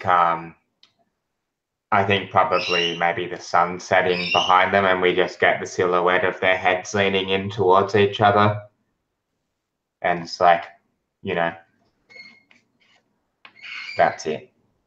I think maybe it's right where this, it's strangely right where this, like collapse has occurred. And I mean, it's kind of obvious what's changed, but if you want to add some extra, but I also get +1 forward, I guess, because I've been here before for something else. But so, if you were standing at a grave, then maybe we also get the shot of like the bulldozer pulling up the debris or whatever, also pulling up the grave that you were standing at. Yeah, I think so. Like, yeah, maybe it's got a particular shape that was silhouetted or something, an unusual like headstone or something. So, and that's how we identify that, like, it was this exact like spot. Totally. Flirting with my own secrets. Yeah, weeping angel headstone. Yep. Sweet. And so, do you want to take 10 then, Ellen? Or yeah? Okay, cool. So let's come back at 10 after then. Cool. We'll see you then.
Did you get him, Ellen?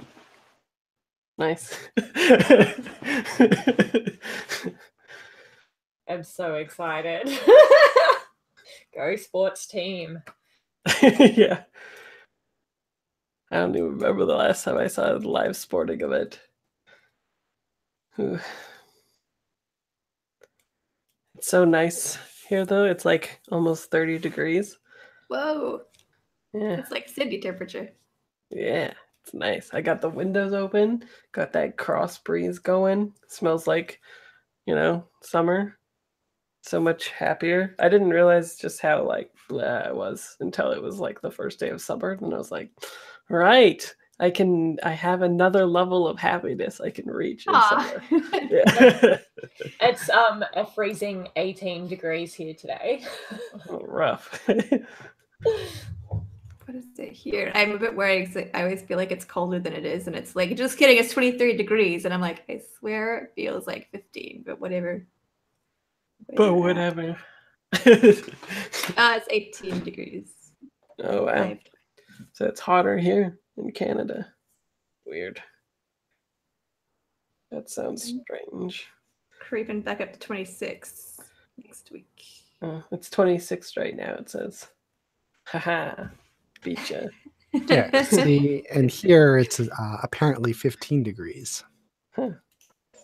What does it feel like? I mean, it feels kind of cold. But I'm inside right now, so... Feels breezy. I'm not too worried about this temperature. I like this temperature.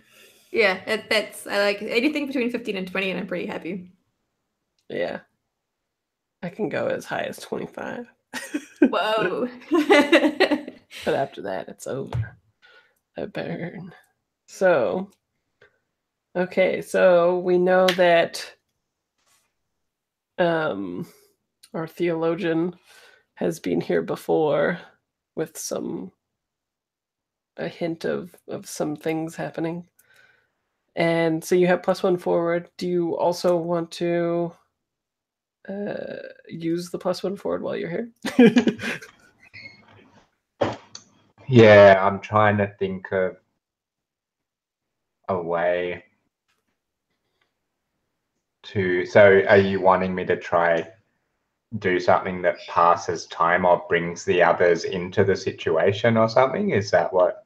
It can be whatever you like. I think getting any information about it will move the mystery clock. But Cool. In terms of time, we can just hand wave him that and be like, I kind of like the idea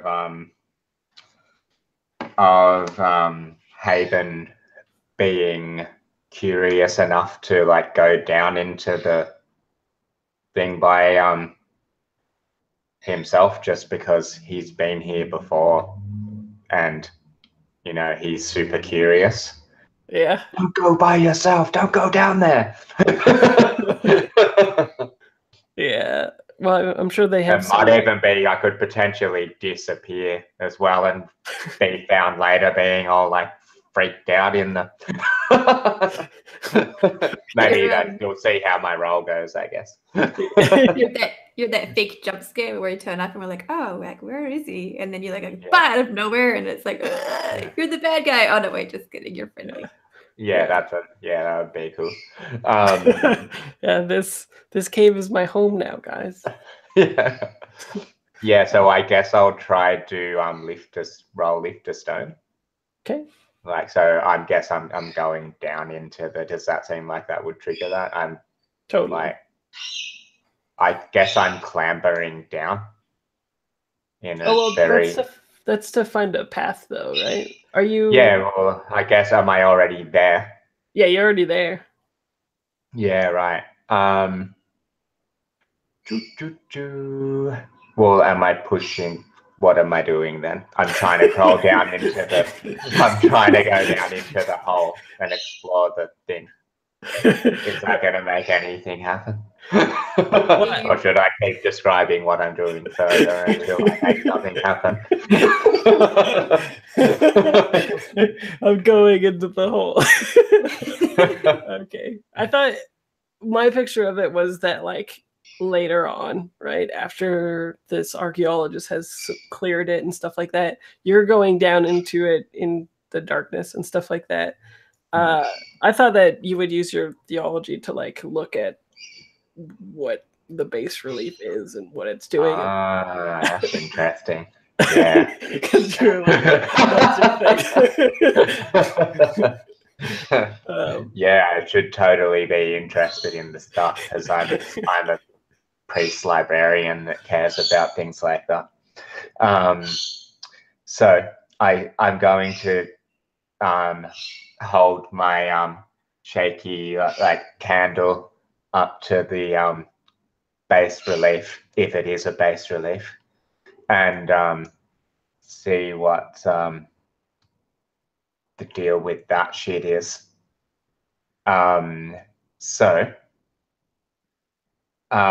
Should I recall some theology about what I see first? Is that how this works?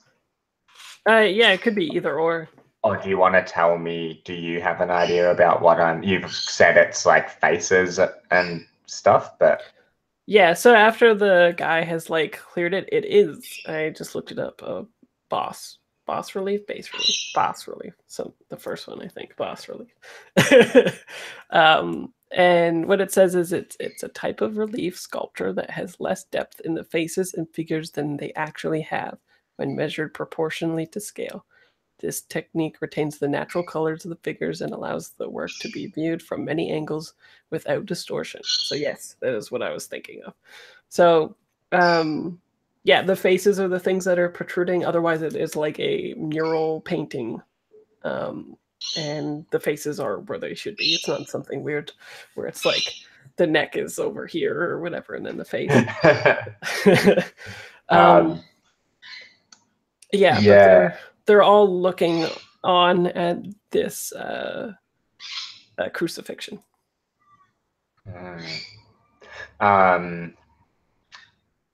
Yeah, so I think as I kind of like, because he's down here with a candle and the candle's up really close to the bas relief thing, that the shadows are like projecting these weird, there's these ominous kind of like shadow figures around on the wall, or like profile like faces and stuff. And I think there's what's strange about it that he notices. I think maybe there's something like there's more characters like in the scene than is like traditionally depicted in it. So normally there's these like certain, like disciples and people there that are there in all the stories, but I think there's some other kind of strange figures around on the edges of the thing that aren't usually there or aren't meant to be there. So I guess maybe I want to know if I know anything more about who these figures might be, or if I've read about them in some other like apocryphal like texts or something like that. Totally. Cool. Roll it up. Okay. Roll your faith. I'm good at that. Brother Haven, who likes to hang out at gravestones. Yeah. Okay.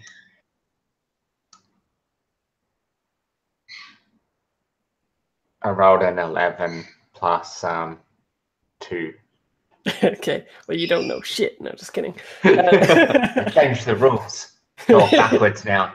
Yeah, exactly. That would be funny, but not really. So, yeah, what you know is that, I think we know that you're studying this for a while because of the candle burning down, right? And like you say, the shadows are like playing tricks with you and stuff.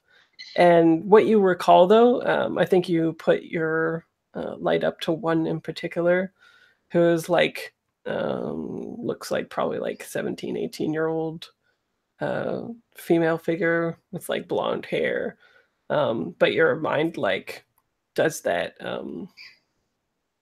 like scratchy thing that you like know more or whatever, right? And you're like you press it a little bit closer and you press your face closer to it, and you remember that, like, especially since this is a movie, the book that you were pouring across before, when the guy, before you were like shh, right, there's like tomes on the desk that you had peered up over, and what was open was a like history of theological paintings and stuff like that, and within the background of a different painting, you saw the exact same figure of the woman.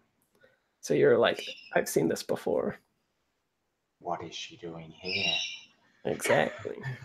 Then Exactly. I dropped my candle and everything else. Yeah. Dark. Cool. And then do we want to put everyone together? Yeah, cool. So, maybe a good place to put you back is back at the library then, right? Because you would have gone back probably to like check it out or whatever. Unless I was killed by something in the dark. No. Although that might be a fun way to test your faith in the darkness. Although,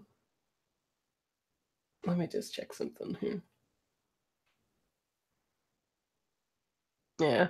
I am also perfectly happy to like to disappear as well, and like seeing as I've had a lot of spotlight and they arrived and I've still just sent them letters and never come back to the thing, that could be kind of fun. Well, yeah. Well, I don't think like you have a piece of the puzzle. So, well, maybe we could say that like they arrive when you're still poring over this stuff, right? Like we get that tension moment in the movie where like you're you press the light to it, we see the woman's face, and then the camera like jump cuts to that book and the picture and like zooms in on the person in the background, and then that's when the plane hits the ground really hard, right? And yeah, and then so do you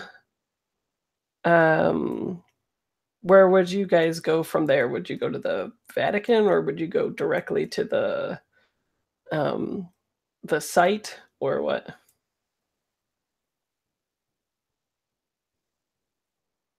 I mean, I sort of expect us to go to the Vatican, but whether or not like we actually need to see that scene of us arriving with bags at the Vatican, it may be not necessary. Like we could just show up. Like I sort of imagine Haven is back in the library, like looking at that book, and like it's sort of us like standing around and like because the impression I get of Haven is very much like focused on the book.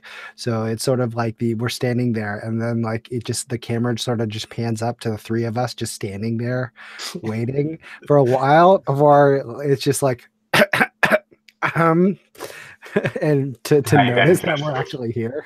Yeah, and Hayden probably just shushes without even looking up, like shh.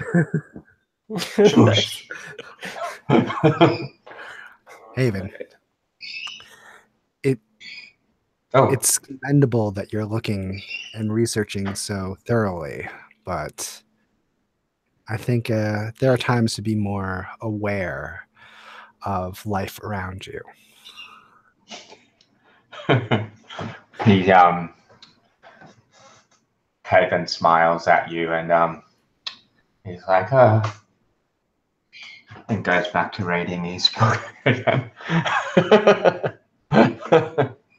And then he's like, wait a second. Oh, you're all here. Just closes the book. You definitely get that shot of like Shay putting her hand like on top of the page that he's reading to stop him. And it's like, we were summoned here for a job. I think we ought best to see to it. I've got a cool idea. Haven jumps up and he's like, "Oh, great, you're all here. Come with me." And it's like kind of leads them through some like little meandering shelves and stuff. And like I totally want to what does he do? I think he takes one book out of a shelf and like pushes a bunch of other books over and then puts that book back into a different spot, and like a little door pops open like on the thing, and he kind of takes them into this like small arched room where all his like real research about what's been going on is, and there's the photos like up on the like walls and notes, and like probably some like maybe there's a few photographs of that woman in some other different paintings as well that he's found in the meantime.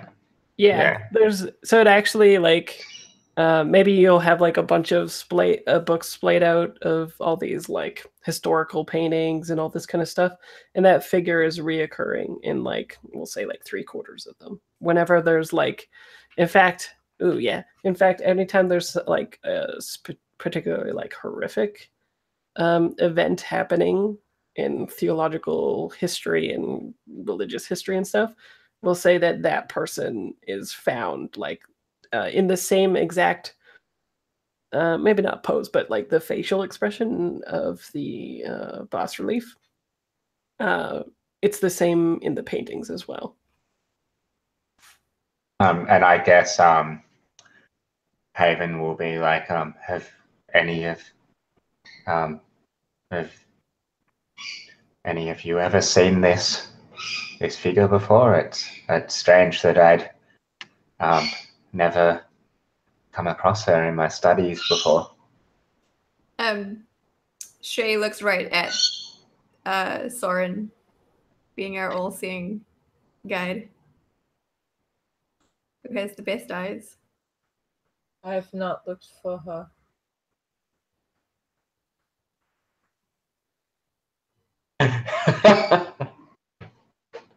Yeah.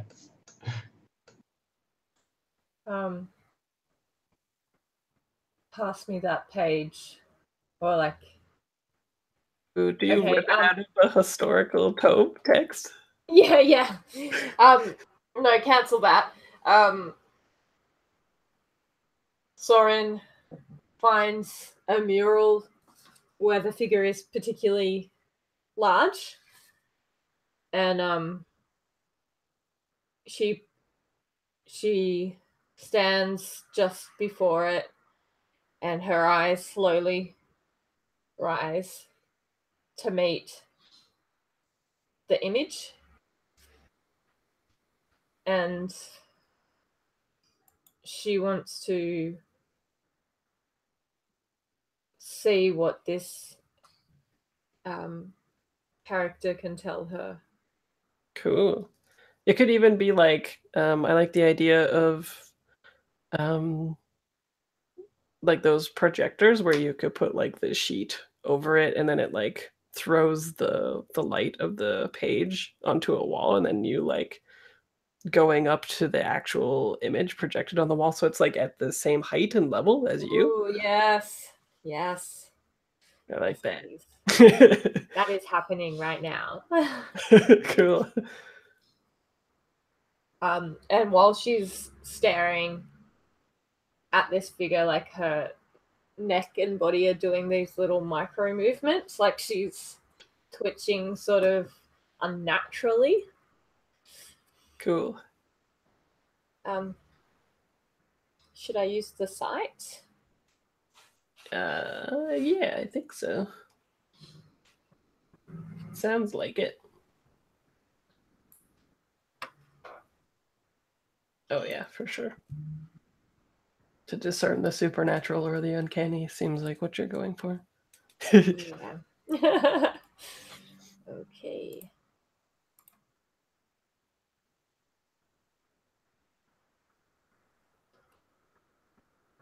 6. Sweet. So, if you had gotten a 10+, you would see things clearly as they truly are. 7 and 9 the same, but you draw attention to yourself, or what you see is scary and alarming. But you rolled a 6. So, I think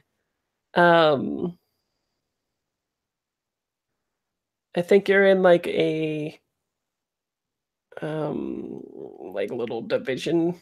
Like you've gone and done this by yourself, right? You've put the image on it, or somebody who has just in horror movie style has like put it up on this projector thing and then left the room, and you're alone, even though you shouldn't be or whatever.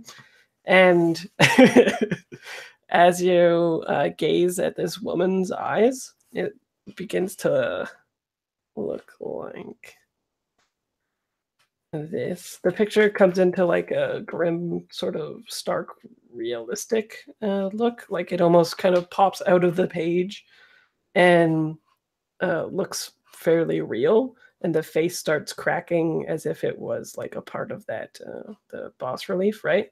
And the eyes turn real black, and you start hearing whispers in your in the room, like echoing around. Luke says, "Aha!" He's not even there.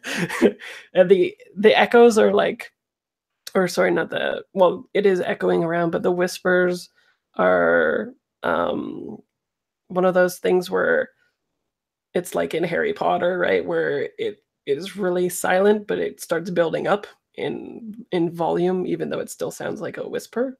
And then as the camera tracks towards you, I think it started from behind. As it gets closer to you, the whispers grow louder in your ear. And right before it breaks, I think it says something about your secret. So let's see.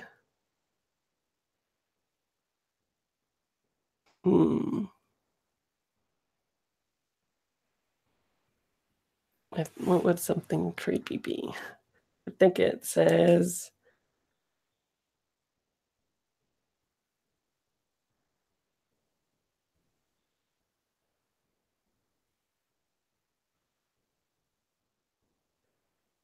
Dang, I'm trying to... If I was Jason, I could go up with something real creepy. But I think it's like... You haven't the stones to look at me now. You've like... I'm trying to hit on your first one. They're like... Let's see...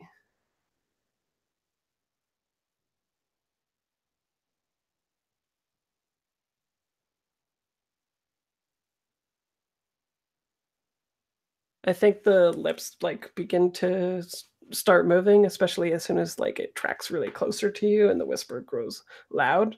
And I think you like look behind you because that's where the whispers are coming from. And then when you look forward, the same picture there with the crusted face looks back at you, but it sort of like moves and makes eye contact with you. And then as the lips move, it says, you shouldn't go looking for something you'll find you'll be wary of something, of actually finding it. And then I think it like the lips actually move forward and they like do like this weird cold like kiss against your lips, and then you like snap out of it. I think as like that is coming towards me, I'm like stepping back, and that cold kiss just like freaks me out, and I flail my arms and knock over the projector, and it's dark. Oh yeah, and then as we like cut away, the light shines onto like the top of the wall. Yeah, right? yeah. Instead of like cast aside. And that picture that was on the thing of that woman's face is back to normal, of course, but it like slides off the projector and what's being projected onto the wall. And then, so what are you all up to? What? And I like as well that there's a flicker of a shadow across the light too, like something's moved. Yeah.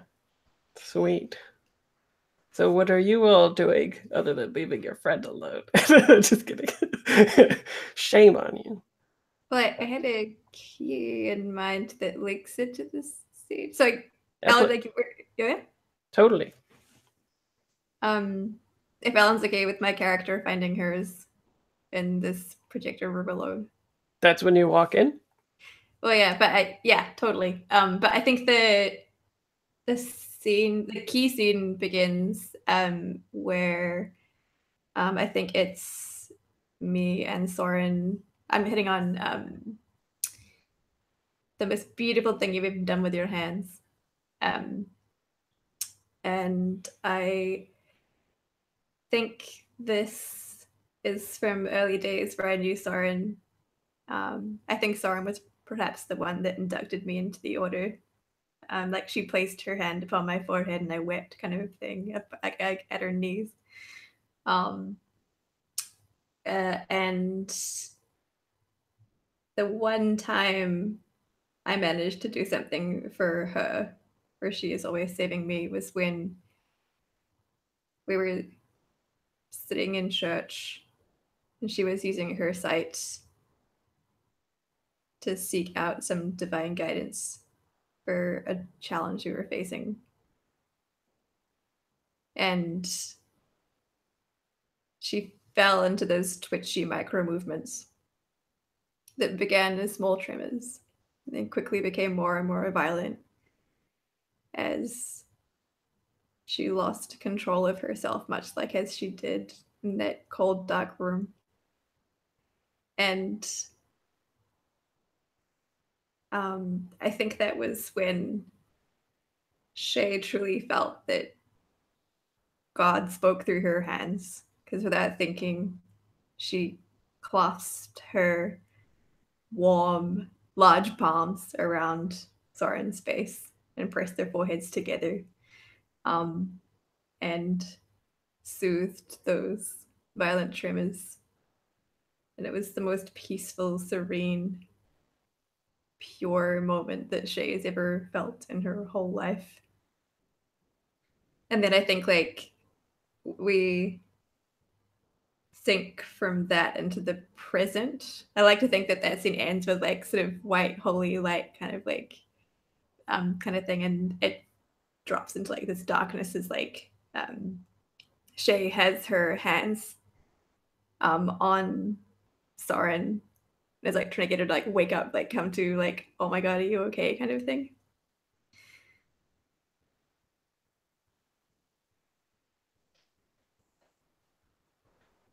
I tried to look, but I cannot see.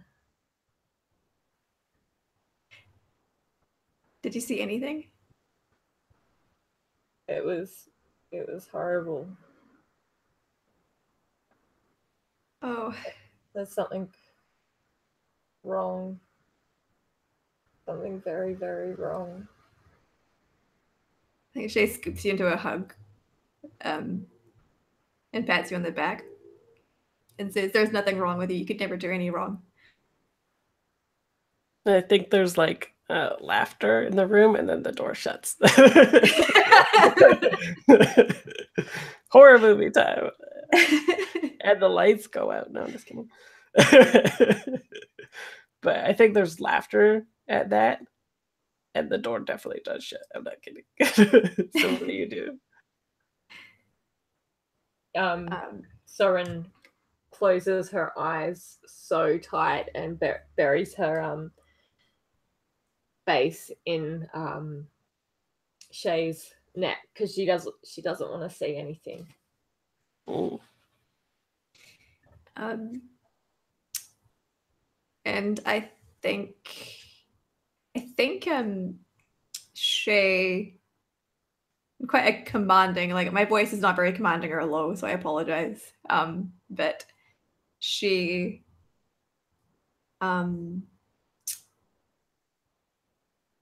said, I'd say fuck. I just tell the voice to fuck off, but that's not a very nicely way to frame it. I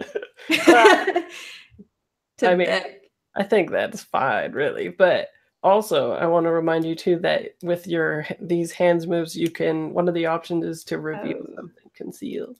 Ooh, yeah, I totally want to do that instead. And there's something in the room. Yeah, I totally want to do that.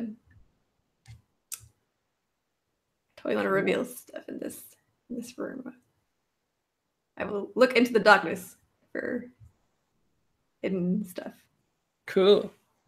Roll plus Roll faith. some dice. I guess I'll take these orange dice. Sure. Yeah, there's so much dice all over the place in that room. Oh no. I feel like that's a fail no matter what. Yeah. Is that so? It's a 4 on the dice. I don't think any amount of praying can make that a 7. Interesting. So, yeah. I think then the voice like laughs even louder, right? Like I think you're casting about with your hands, trying to like maybe you see the shadows writhing and moving around and stuff like that, right? And you're kind of like maybe grasping at one. It's sort of like catching a fly, something like that. And it keeps moving out of the way and laughing harder. And then I think it you get the same sort of whisper thing where the camera like runs at you or whatever, right? And when it gets close to you, it says, the funniest thing is that you'll never tell them how you feel.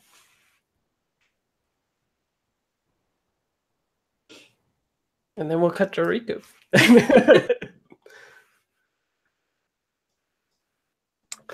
Yeah. So what am I doing? I think I'm sitting next to Haven, like with the books, like and just like going through like all of the images and the research that's accumulated so far. And I think I'm just talking to him about it's like, you asked if I had seen this woman before, and I have. It's 25 years ago. There's another incident. Maybe it's like this, but I don't know much about those images other than it's something that's not really documented well. They exist, they come, they go. And when there are great events, significant events, not great. Great was the wrong word. Significant events. She'll show up. If she's here now, it means we need to be on our guard and vigilance. Because where she shows up, significant things will happen, and we need to be there to intervene.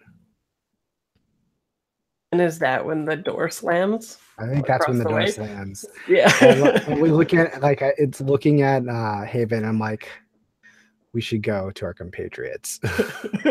Yeah. So I think we get like that scene where at first the door doesn't open, right? Like the jiggle, jiggle, jiggle. And then after you try like the second time, it like bursts forward, and that's when like there's more laughter and the shadows are shifting all across the room, right? And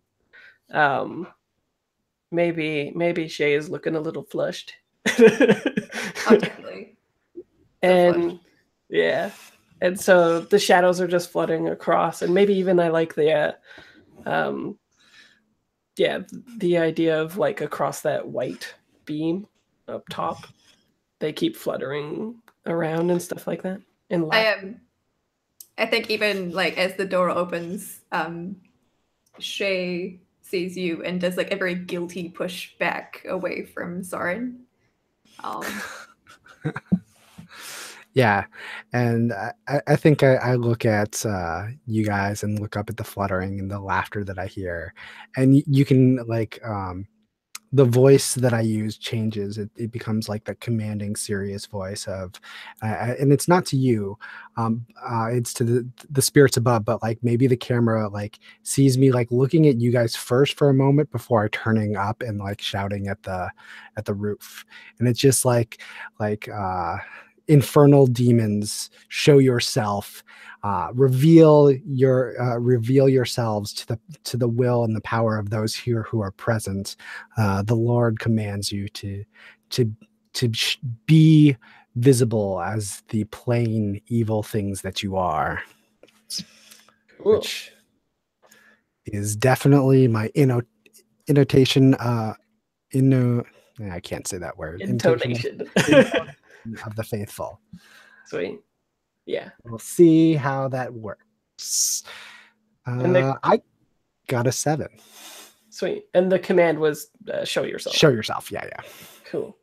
They want something first. Whether cost or complication. Oh.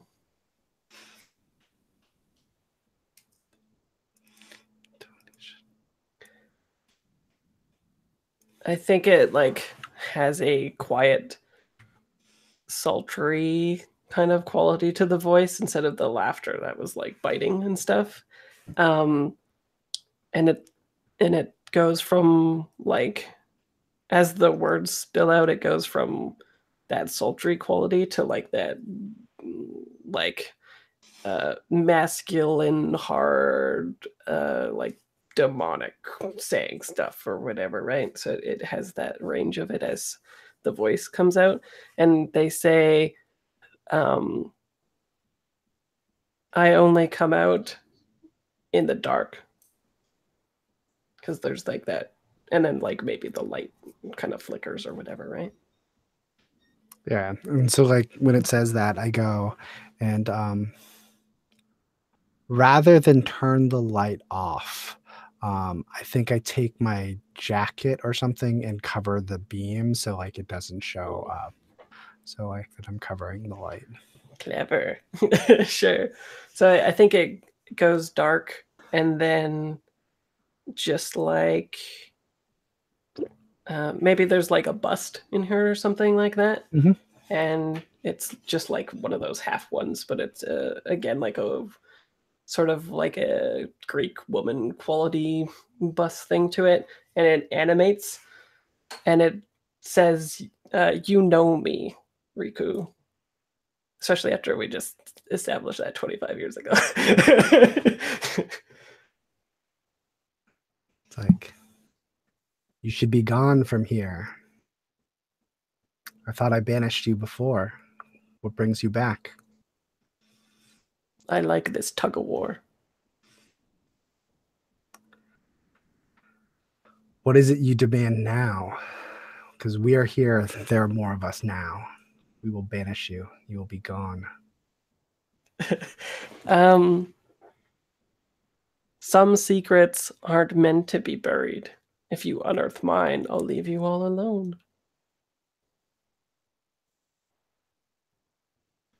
The truth. That is all you want. I think the bus grins and it's got like incisors, right? And she says, of course.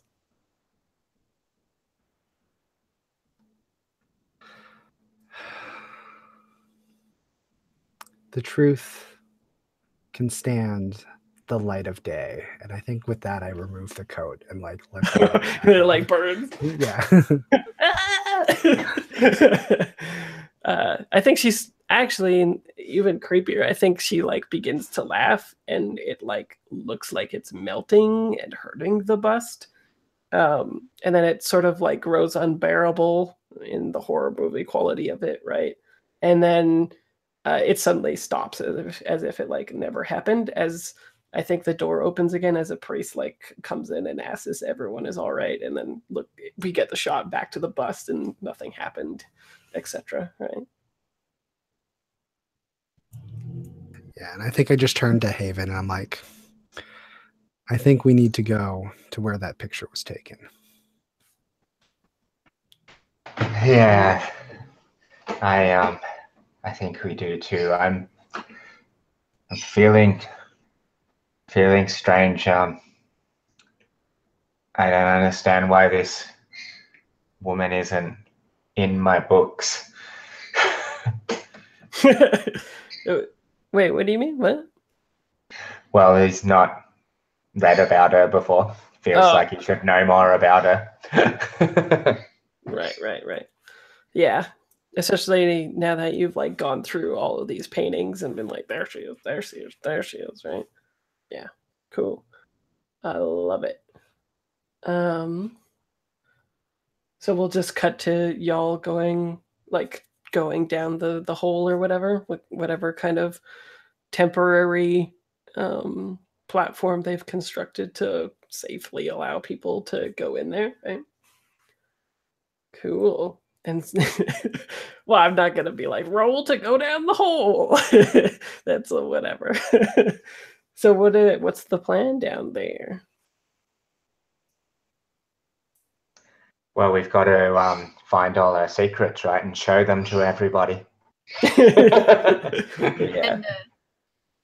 And Haven's leading the way, right? Because Haven was here before. Yeah, totally. Do we want to? Well, it seems like we'd probably want to find these secrets, find out what they are, and possibly destroy them so nobody else gets to see them. That seems like if the demon woman wants us to show everyone her secrets, right? That probably means we should, or maybe she wants us to destroy the secrets. I imagine this is actually happening in character as you're talking, and like it's me and you going back and forth. I'm like, if the secrets are like, there are some secrets which maybe shouldn't be shared publicly, but there are things that shouldn't be forgotten, even if they're not shared publicly. Well, I feel like if we had more, if the knowledge was shared more freely, maybe we'd be more able to fight things like this. I'm just struggling to even find any information about this entity, like it's been hidden before. It's been hidden before. There are times where you do things and you regret doing them, but you learn from them. Destroying that memory, that time, isn't going to change what has happened. And I have used the power that has been granted to me to command people that maybe has saved them in a fight that they didn't belong in. But they didn't deserve me telling them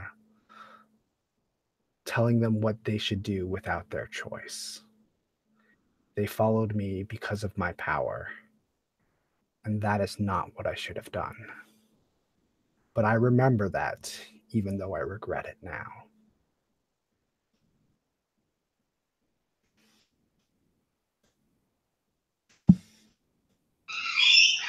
Nice. Nice. I like it.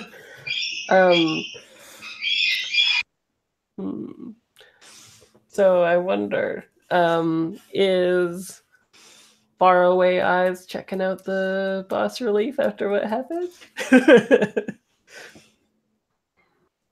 No worries, Lou. Yeah, bet. I think she's too scared to look directly upon the relief. I think she's like says to the team, there is more in this cave than this one mural. I'm going to find what's at the back. So she has a torch, right? Like a flaming torch. And goes to the back of the cave or hole pit. And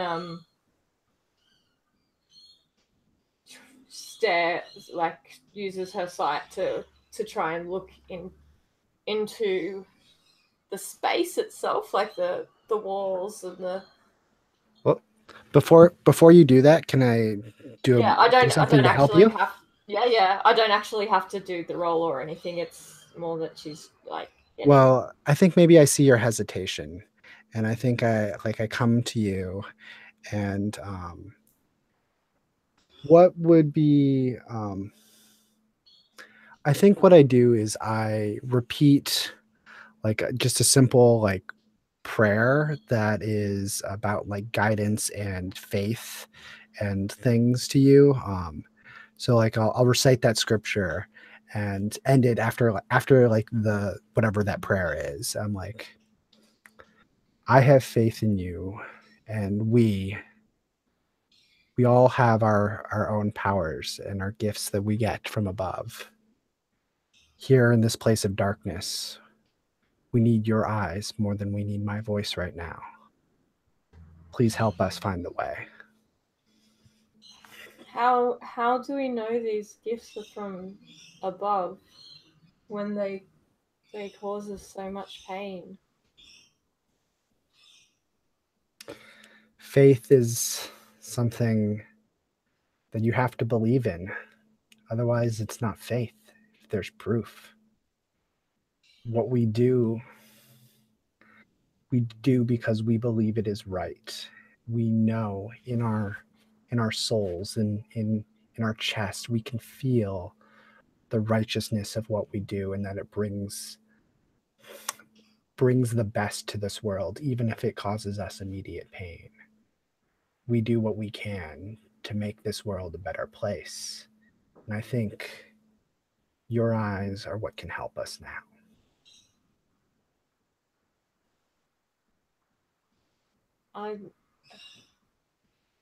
I feel like the sight is more of a curse than a gift.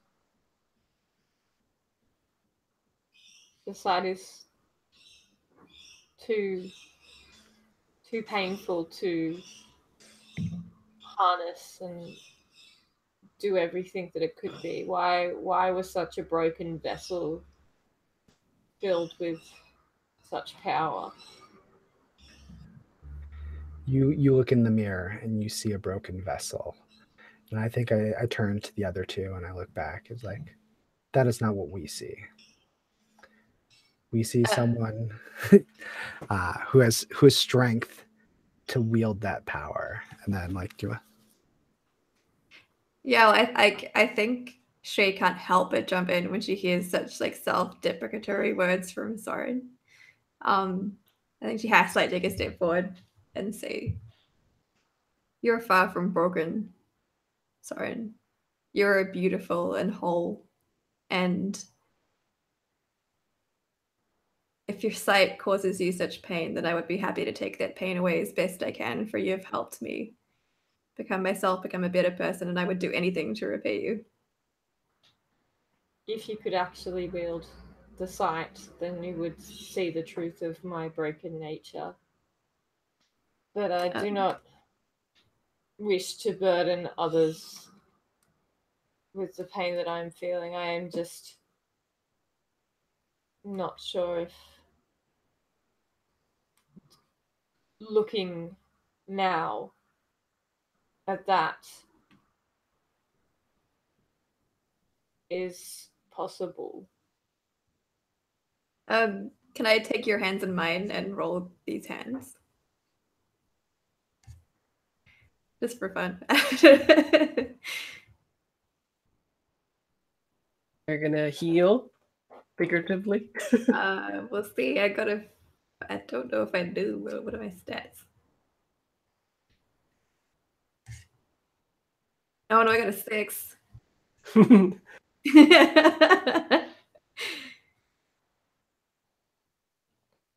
God damn it, I had a really good question. choose one anyway. I think that's I'll change that move to do it. Choose one anyway, so it's not just nice. a hard one. Is heal 2 harm? Can it be like heal the fictional harm that's happening right now, or as long as like Ellen's character's okay with that, I think. Yeah. Yeah, what do you want, Alan? Well, because I have a question I can ask you as well. Well, I think maybe because you failed the role, I can answer the question however I want. Like, it doesn't nice. necessarily have to be honest. Ooh, okay. Like that. Yeah. Juicy. Because the question I had in mind was just like what do you wish I'd do? Sorry? Like, what do you wish I'd do in this moment? Walk away. Leave me be. So maybe like while my hands are warm and pliant and soft, yours like perhaps freeze up a bit. Oh yeah, no, they're many degrees colder as well.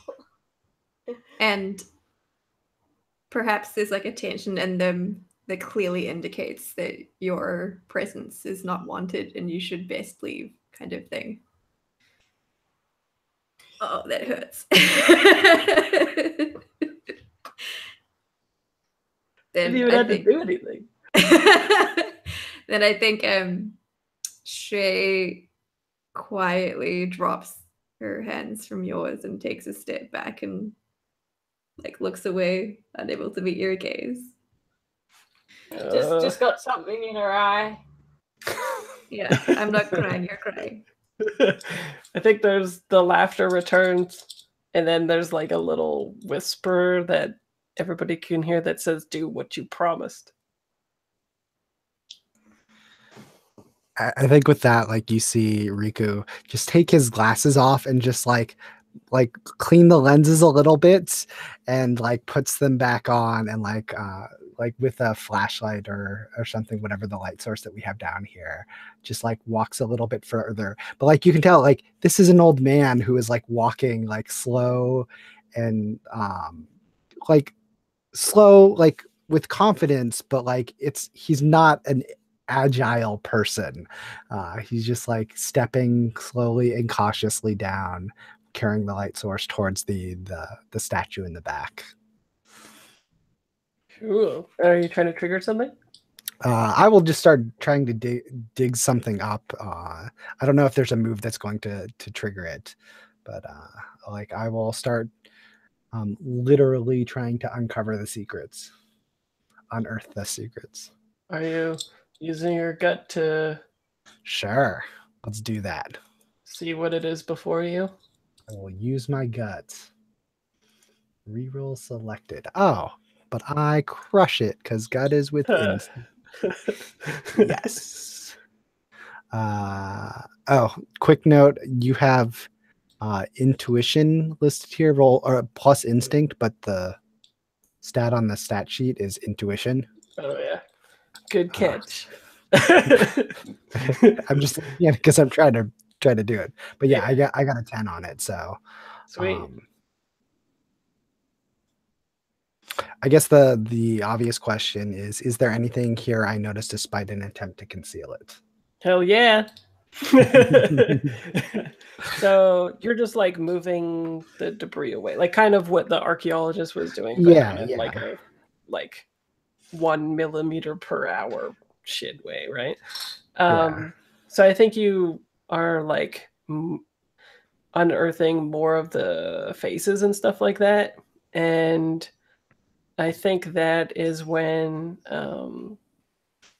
you'll also notice that one of the faces was someone you'll notice from your secret number 2. Okay. And then another, I don't know if Haven has brought books and stuff.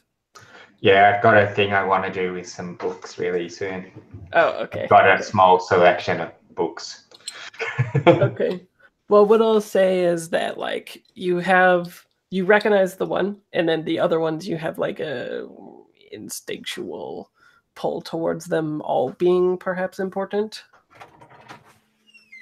All the boss relief faces, or base relief boss, whatever. BAS. And Haven, or what other questions do you have? Or do you want to hold it and then have Haven do the books and then go back, or what do you want to do? Yeah, I can hold it and we'll let Haven do some stuff. Okay. Yeah, so I think while this whole thing with Sorum was going on, like Haven's was looking around and then kind of retreated to like be looking, like pulling these small books out of his pack that he's brought with him, and maybe stayed behind a little bit when they started to move down towards the where they are now. And I think they're like a small collection of books maybe that his mother like left to him. They're the possibly with some sort of like break in case of emergency sort of message. Like these are like important. There's important knowledge in these books. Like I don't want you maybe to read them until there'll come a time when there's knowledge that you need to know that's been kept like hidden for reasons. For good reasons. And so I think I'm going to do my use my rare collection thing, which pretty much gives me like an extra chance, I guess, an extra die to succeed with. And then I'll do my theologian roll. I'll just roll, I guess. And should I tell you what I want to know before I roll?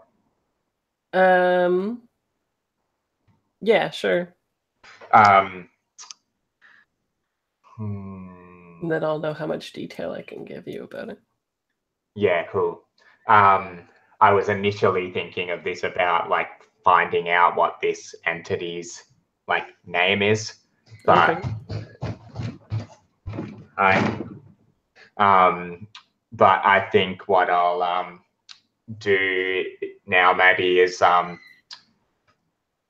to find out knowledge about that face that that Riku unearthed instead, and I can try and find out the name, or I might find that out in this process. Do you want to help me roll the dice, Rosie? Cool.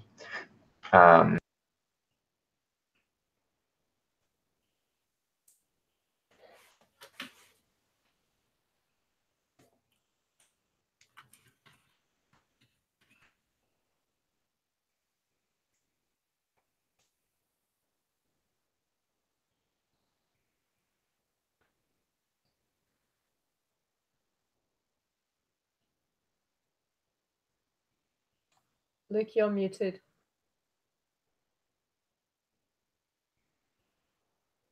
Yeah, sorry, I was giving Rosie dice instructions. What did I get?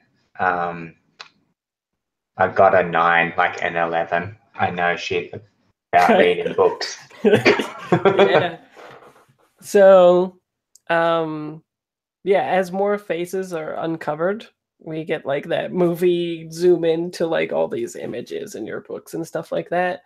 And probably a bunch of them, maybe one of the books is like banned paintings from like the Catholic Church doesn't recognize these ones. And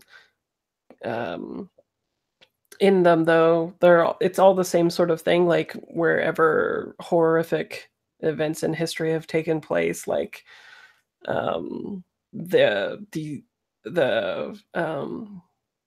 these faces are there. So it goes from like you see the one woman's face to like all the people on this relief are in these paintings at one point or another. Sometimes they're like hard to spot and stuff like that, but most of the time, especially now that you can see them and they've been uncovered, they're easier to find because similar to the woman's one, they are in the same sort of pose, like facially in each of the things. Their expression of looking at something horrific, which is usually like it ranges from like lust to glee to curiosity to that kind of stuff, and it's like a wide range of stuff. And yeah, so you're where's Wallying evil people who are looking at horrific events basically, and we get like the movie shots of like you connecting the dots like a bas relief, and then like looking at the pictures in the books, and you're like, oh my god, these people are all witnessing these same things. So what kind of entities are they though? What are they? Do I know that? It would be like they're like the original sort of, not original sin, but they're like one of the original ways that like a demon can happen basically. They're like, you can name it whatever you like, but they're like a special kind of hellspawn type thing, right? Who once were whatchamacallit, who once were people, right? But became demons because of their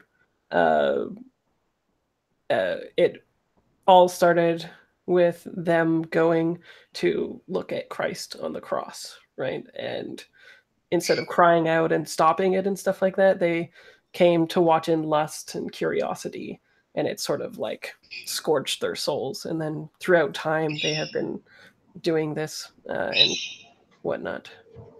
And so I'm guessing this little book I've got is probably illustrated and stuff with these faces and stuff as well. And I kind of like the idea maybe that I find also the face that Riku uncovered, like in my book, like, and I think I'll just like I pretty much just hold the book out to him, and it's that like face that like he's just uncovered. Right. Cool. That's a face I know, but not from the person I know it from. This picture is older than the person I saw. It couldn't be him, yet it is.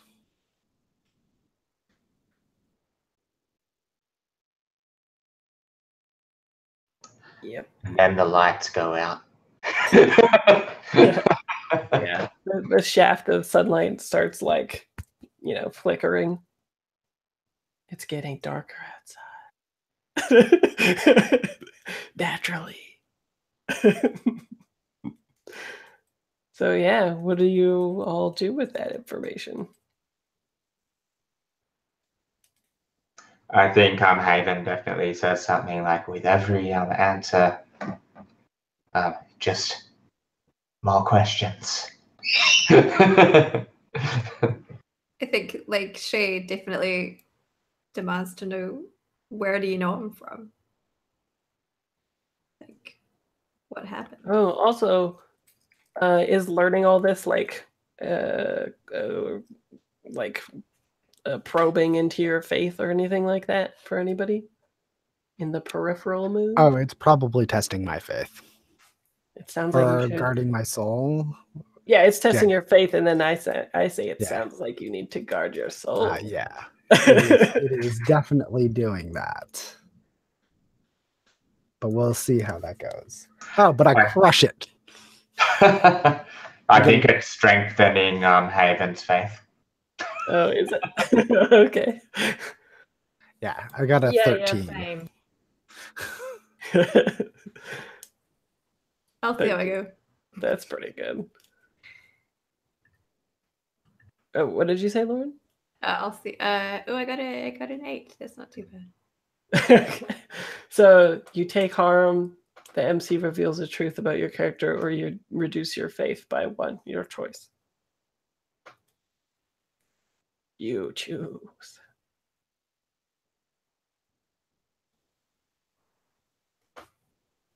Let's reveal a secret. That sounds fun. Okay.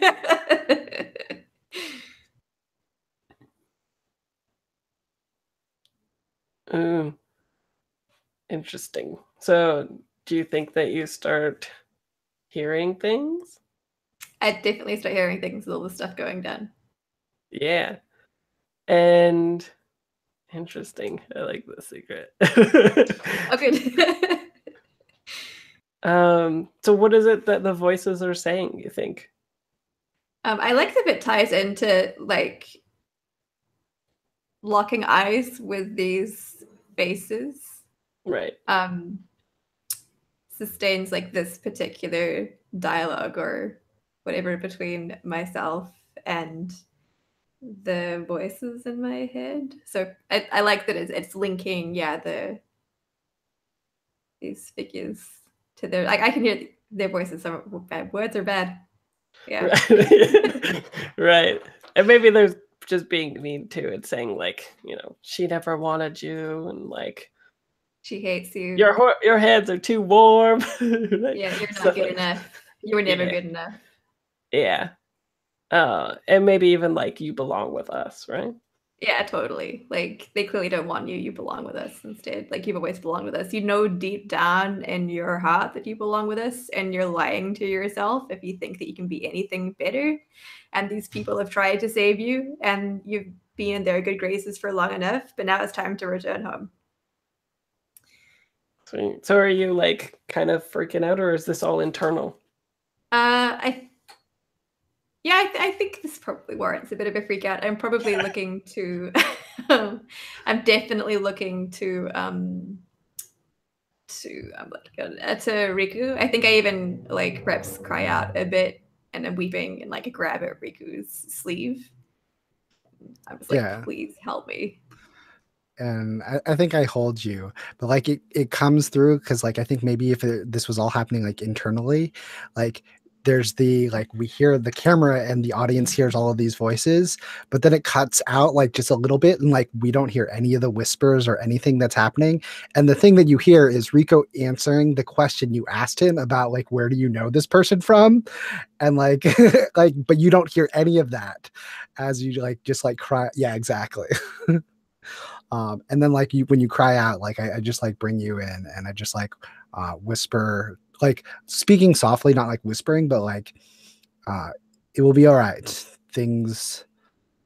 Everything will pass. You can withstand this. She leans into your shoulder and is still gripping you really tightly and says like just above a whisper, like, I need to hear you saying. Yeah. And I kind of like nod, and I think I will. I'll sing like a hymn that is probably something simple about like tranquility and like being at peace with like what you have, which Triggers a move, right? it does trigger one of my moves. Yay. So fervor, when you do nothing but sing a hymn, no one in your presence can do anything but stare and watch and listen. You command absolute attention. If I choose so, I may exempt any individuals by name. So like I think I start singing, and I exempt everybody else here. I exempt Haven and Shay and Soren, but I think maybe like I exempt Soren and Haven first, and just have like Shay like pay attention to me until like for a breath or two, so like for a verse or something, so that like she can like regain herself, and then I will let her go. Cool. Awesome. She says thanks and wipes tears away. Nice. Sweet. So I've marked up the mystery clock, adding Yoshi's bit as well as Lou's bit. Yoshi, you still have 2 questions left though, don't you? I do. I think one of the questions would probably just be, does this feel like the truth? And the thing that I'm curious about, like that I would be asking, like, does this feel like the truth, is like, if we bring to light who these people were, is that the thing that will resolve this? Yes. Cool. And maybe even hear it like speak of us or something, right? Right. And Is the just as an out of character thing, is the or it's something we might need to find out, is this woman like that's appearing in all the things, is she the same sort of entity as all these other, like the one that's asking us to reveal the... Oh, like are all of them the same thing? Or Yeah. each one is like a separate entity. Oh, yeah, but I meant, I kind of thought maybe she was entrapping us into telling the truth about all these other things for reasons of her own, maybe. What she wanted was like when there was like the cave in, it broke the seal. Her face was the only one that was unearthed, so she was the only one that's like free or whatever, right? And she wants you all to talk about what you've found here, so the Catholic Church can't do its same thing of being like exorcisms and demons and things of that nature don't exist and stuff. And that's kind of like, maybe it even hits like a spot with y'all being part of an order that's been like excommunicated or like dissected and like cut off or whatever, right, for appearances of the Catholic Church. But you know, especially with Yoshi's question asking the truth, is that like they want to be spoken of, and that will weaken the Catholic faith, and that's what they want, and that gives them power, and then it starts this cycle, right? And then, do you have another question, Yoshi? I don't know if I have another one. I think the only one, it's sort of like the last one. How could I get blank to blank? I think it's how can I make sure that we find all of the people that need to be spoken of?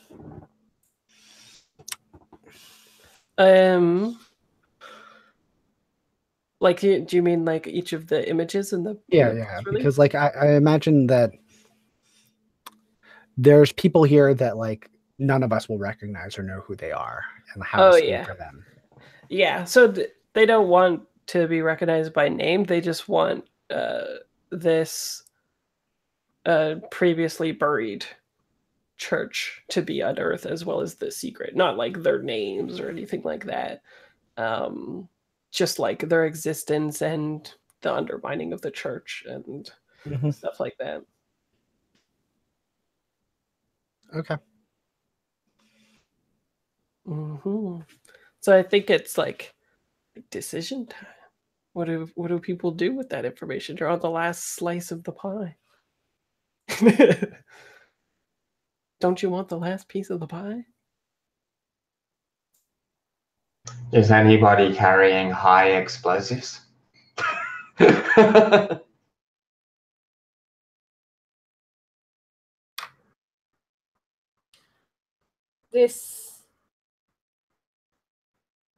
These stories, they're so familiar. Crazy.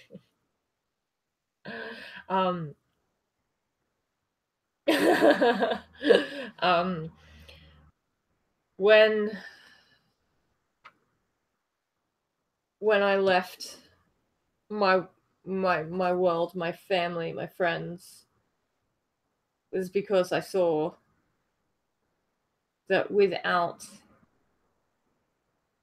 us, without working towards this, everyone we know and love will become damned and become cursed to haunt the dark places as these poor souls do. I left my life behind to prevent that from happening. I can't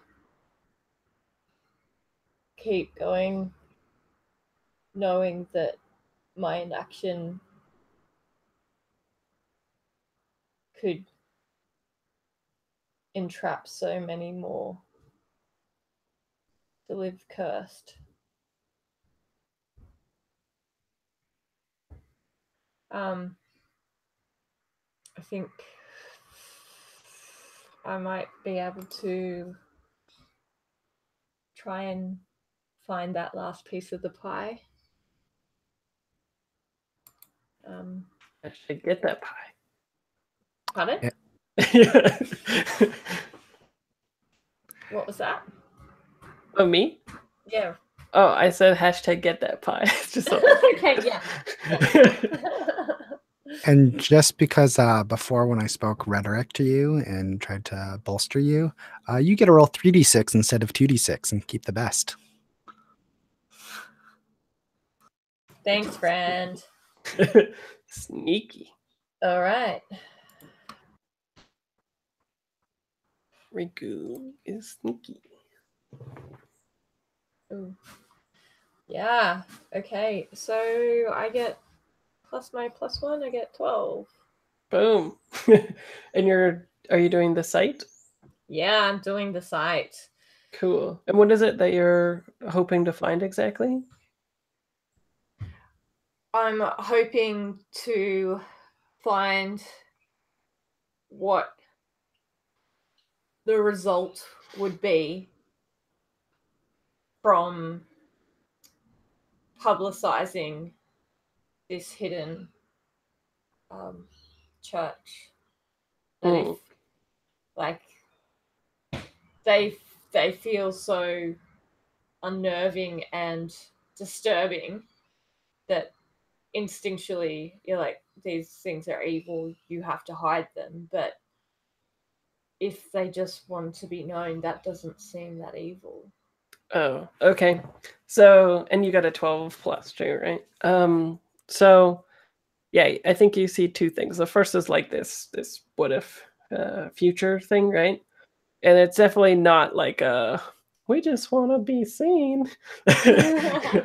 It's like they know that their uncovering will eventually lead to like more people coming down here and learning more of the history, and you'll see like maybe a headline or something go in your vision of the future where it's like more of this inverted church or unholy place unearthed, and it comes to light that the Catholic Church has buried this before, and so it's like it undermines the Catholic Church and it undermines people's faith because they like actually start believing in kind of like quote unquote evil and demons and stuff like that, and also as you say, like their uncovering releases their spirits as well, and they're like not well-intentioned spirits, they're malicious. And then the second thing that you see, I think, as well, is what would it look like? You know that like they're also vulnerable to you all by way of their like face. Like maybe as you're looking, you have a hand on their face and it becomes like a different color or something. And as you like see the vision, your hand tightens on it and a part of it scrapes away and there's like a tiniest shrill of like pain, maybe, as like a little piece of the face gets put away by your hand. And I like it too because especially because of your secret number 1, like kind of like you finally used the site, right? So it's like now you have these answers and stuff, so it's cool. Cyclical. So yeah, what do you do with that information? So I've been doing my standy, starey, twitchy thing, and all this is swirling around in front of me and within me, and it just cuts to dead silence, and I lift my head without looking at anyone directly. They must be hidden or destroyed. We can do this. We have the power.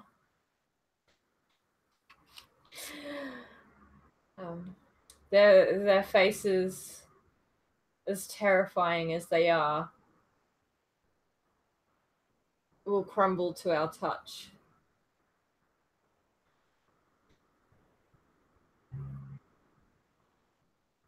Shay, you have such strong hands, use them. I shall.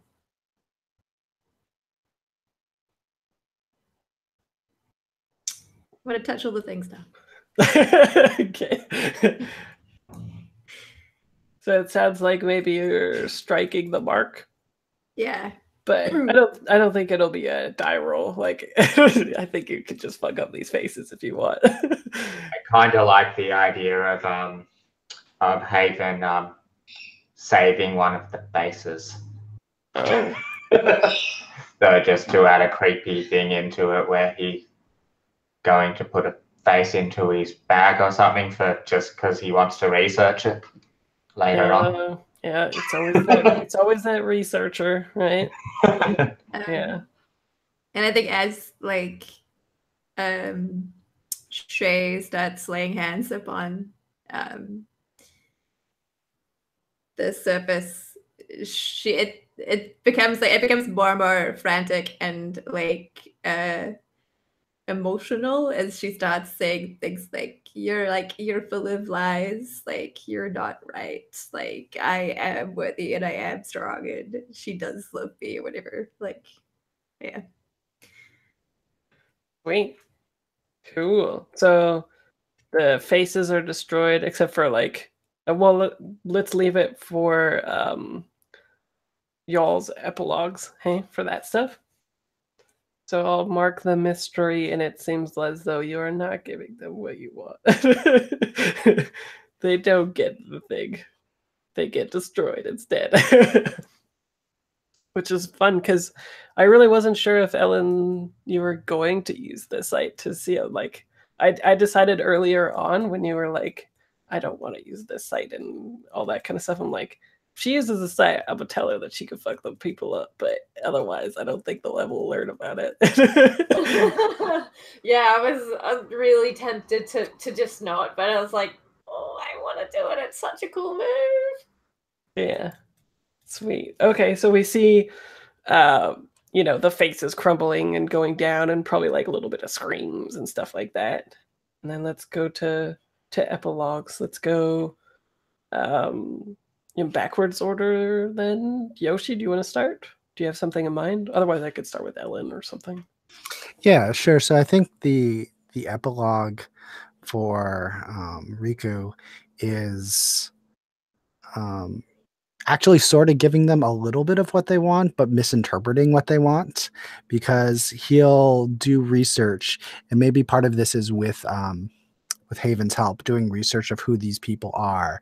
And so instead of like telling like, oh, the church is burying these things, Rico's going to like incorporate stories of like who these people were and the like the evil things that they did, in terms of like, yeah, I'm bringing their deeds and their actions to the light to show that these people were not good people.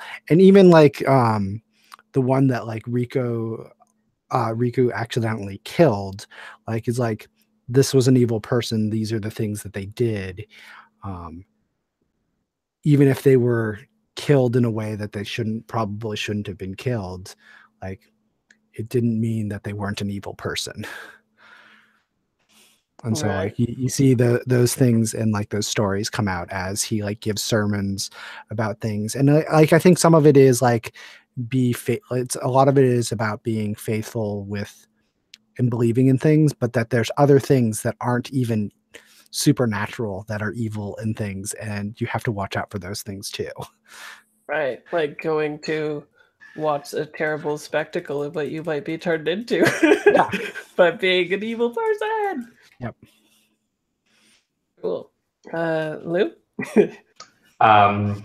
Yeah, that's awesome, Yoshi.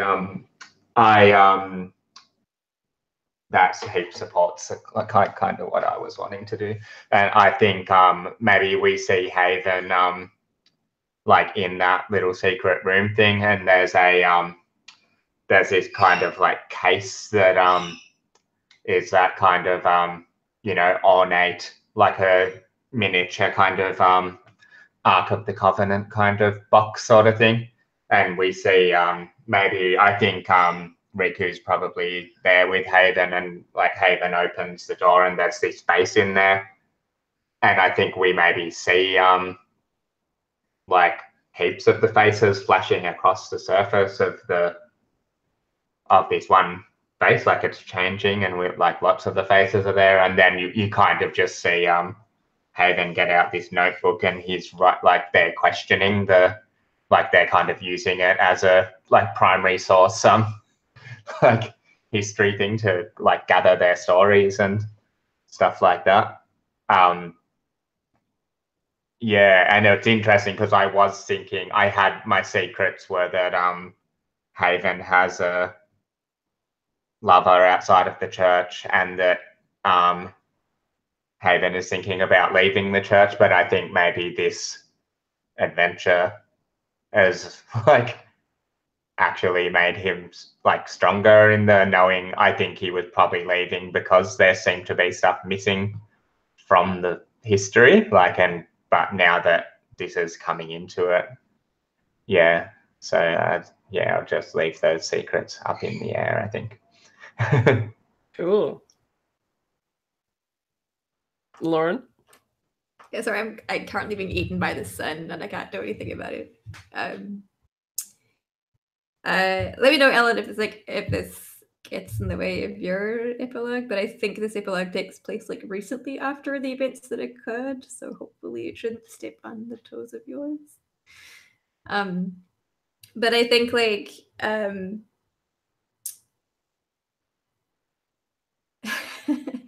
I think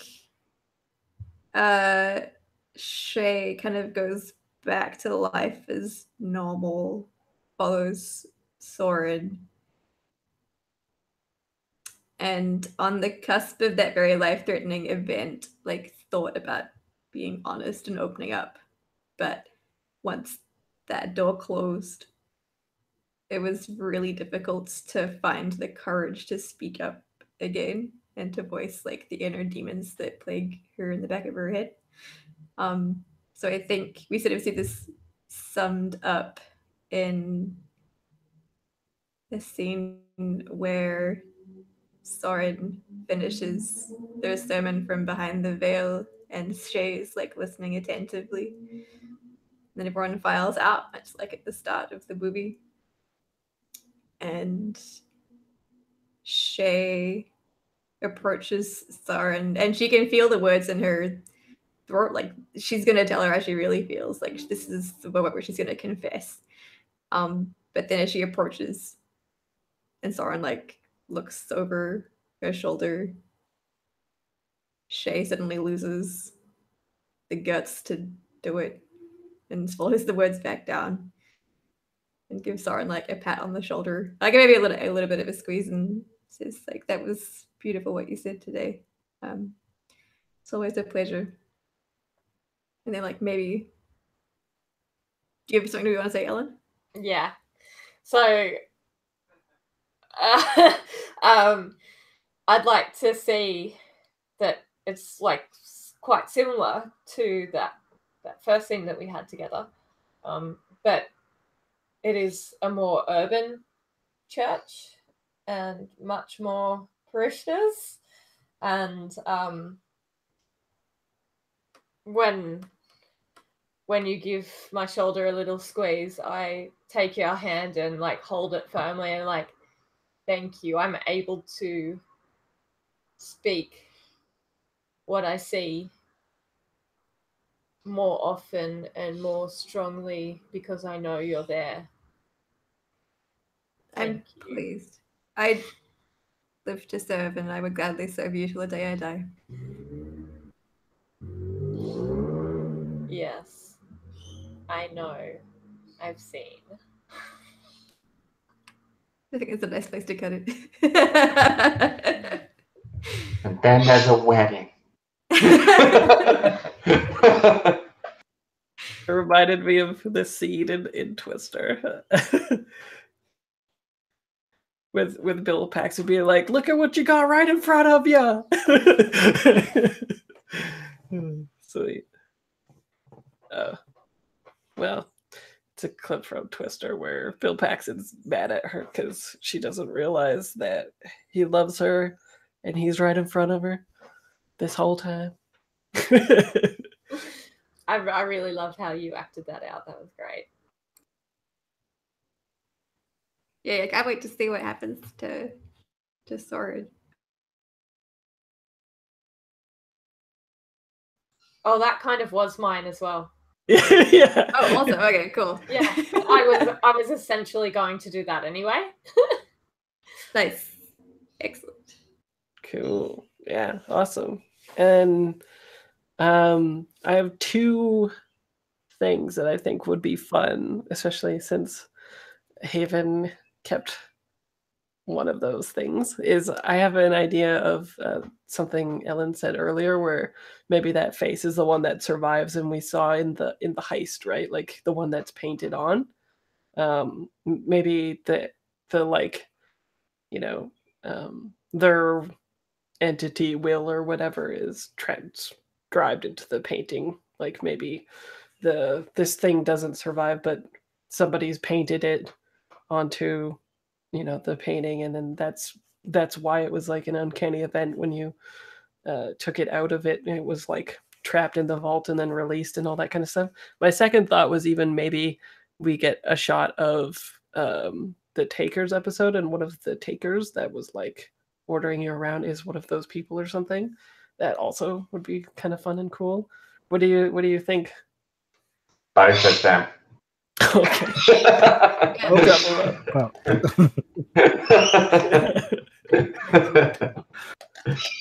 So that would be fun then. So like I'm kind of thinking like I like that thing, like somebody's just painted a priest like in like you know, Haven's passed away, and that object, they're like, oh, look at this nice bust inside of a ornate box.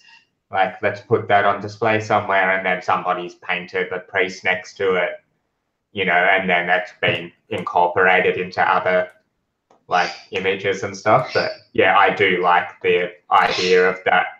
Yeah, perhaps that entity being part of the Takers like organization as well, or a different one, you know, like maybe there's I don't know. Anyway, I like both. Yeah, I was thinking maybe it's like the origin of the first Taker or something like that, right? Who like started propagating this whole thing where people essentially were learning all of these, like appropriating all these things from other cultures in order to take from them. But the one that started it is this like demonic force that you allow to survive, right? And then also, yeah, like maybe painted on the painting. I think we said before that the main figure was like an Aboriginal figure, but I like in the background maybe there's like this Catholic priest with that picture. And so we have like the audience double take, right? We're in the beginning, they're like, oh, it's this Aboriginal figure that survived. But really then we like zoom in further into the painting, which is like the ending of the movie or the TV show or whatever. And just off in the corner looking the exact same facial expression of the bas relief is like this priest looking on at the Aboriginal figure or something. Yeah, it's like an Easter egg sort of thing.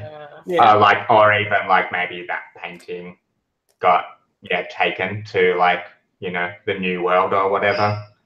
Like, which, you know, something like that could be cool. Yeah. Sweet. Awesome. Okay. I'm gonna stop this.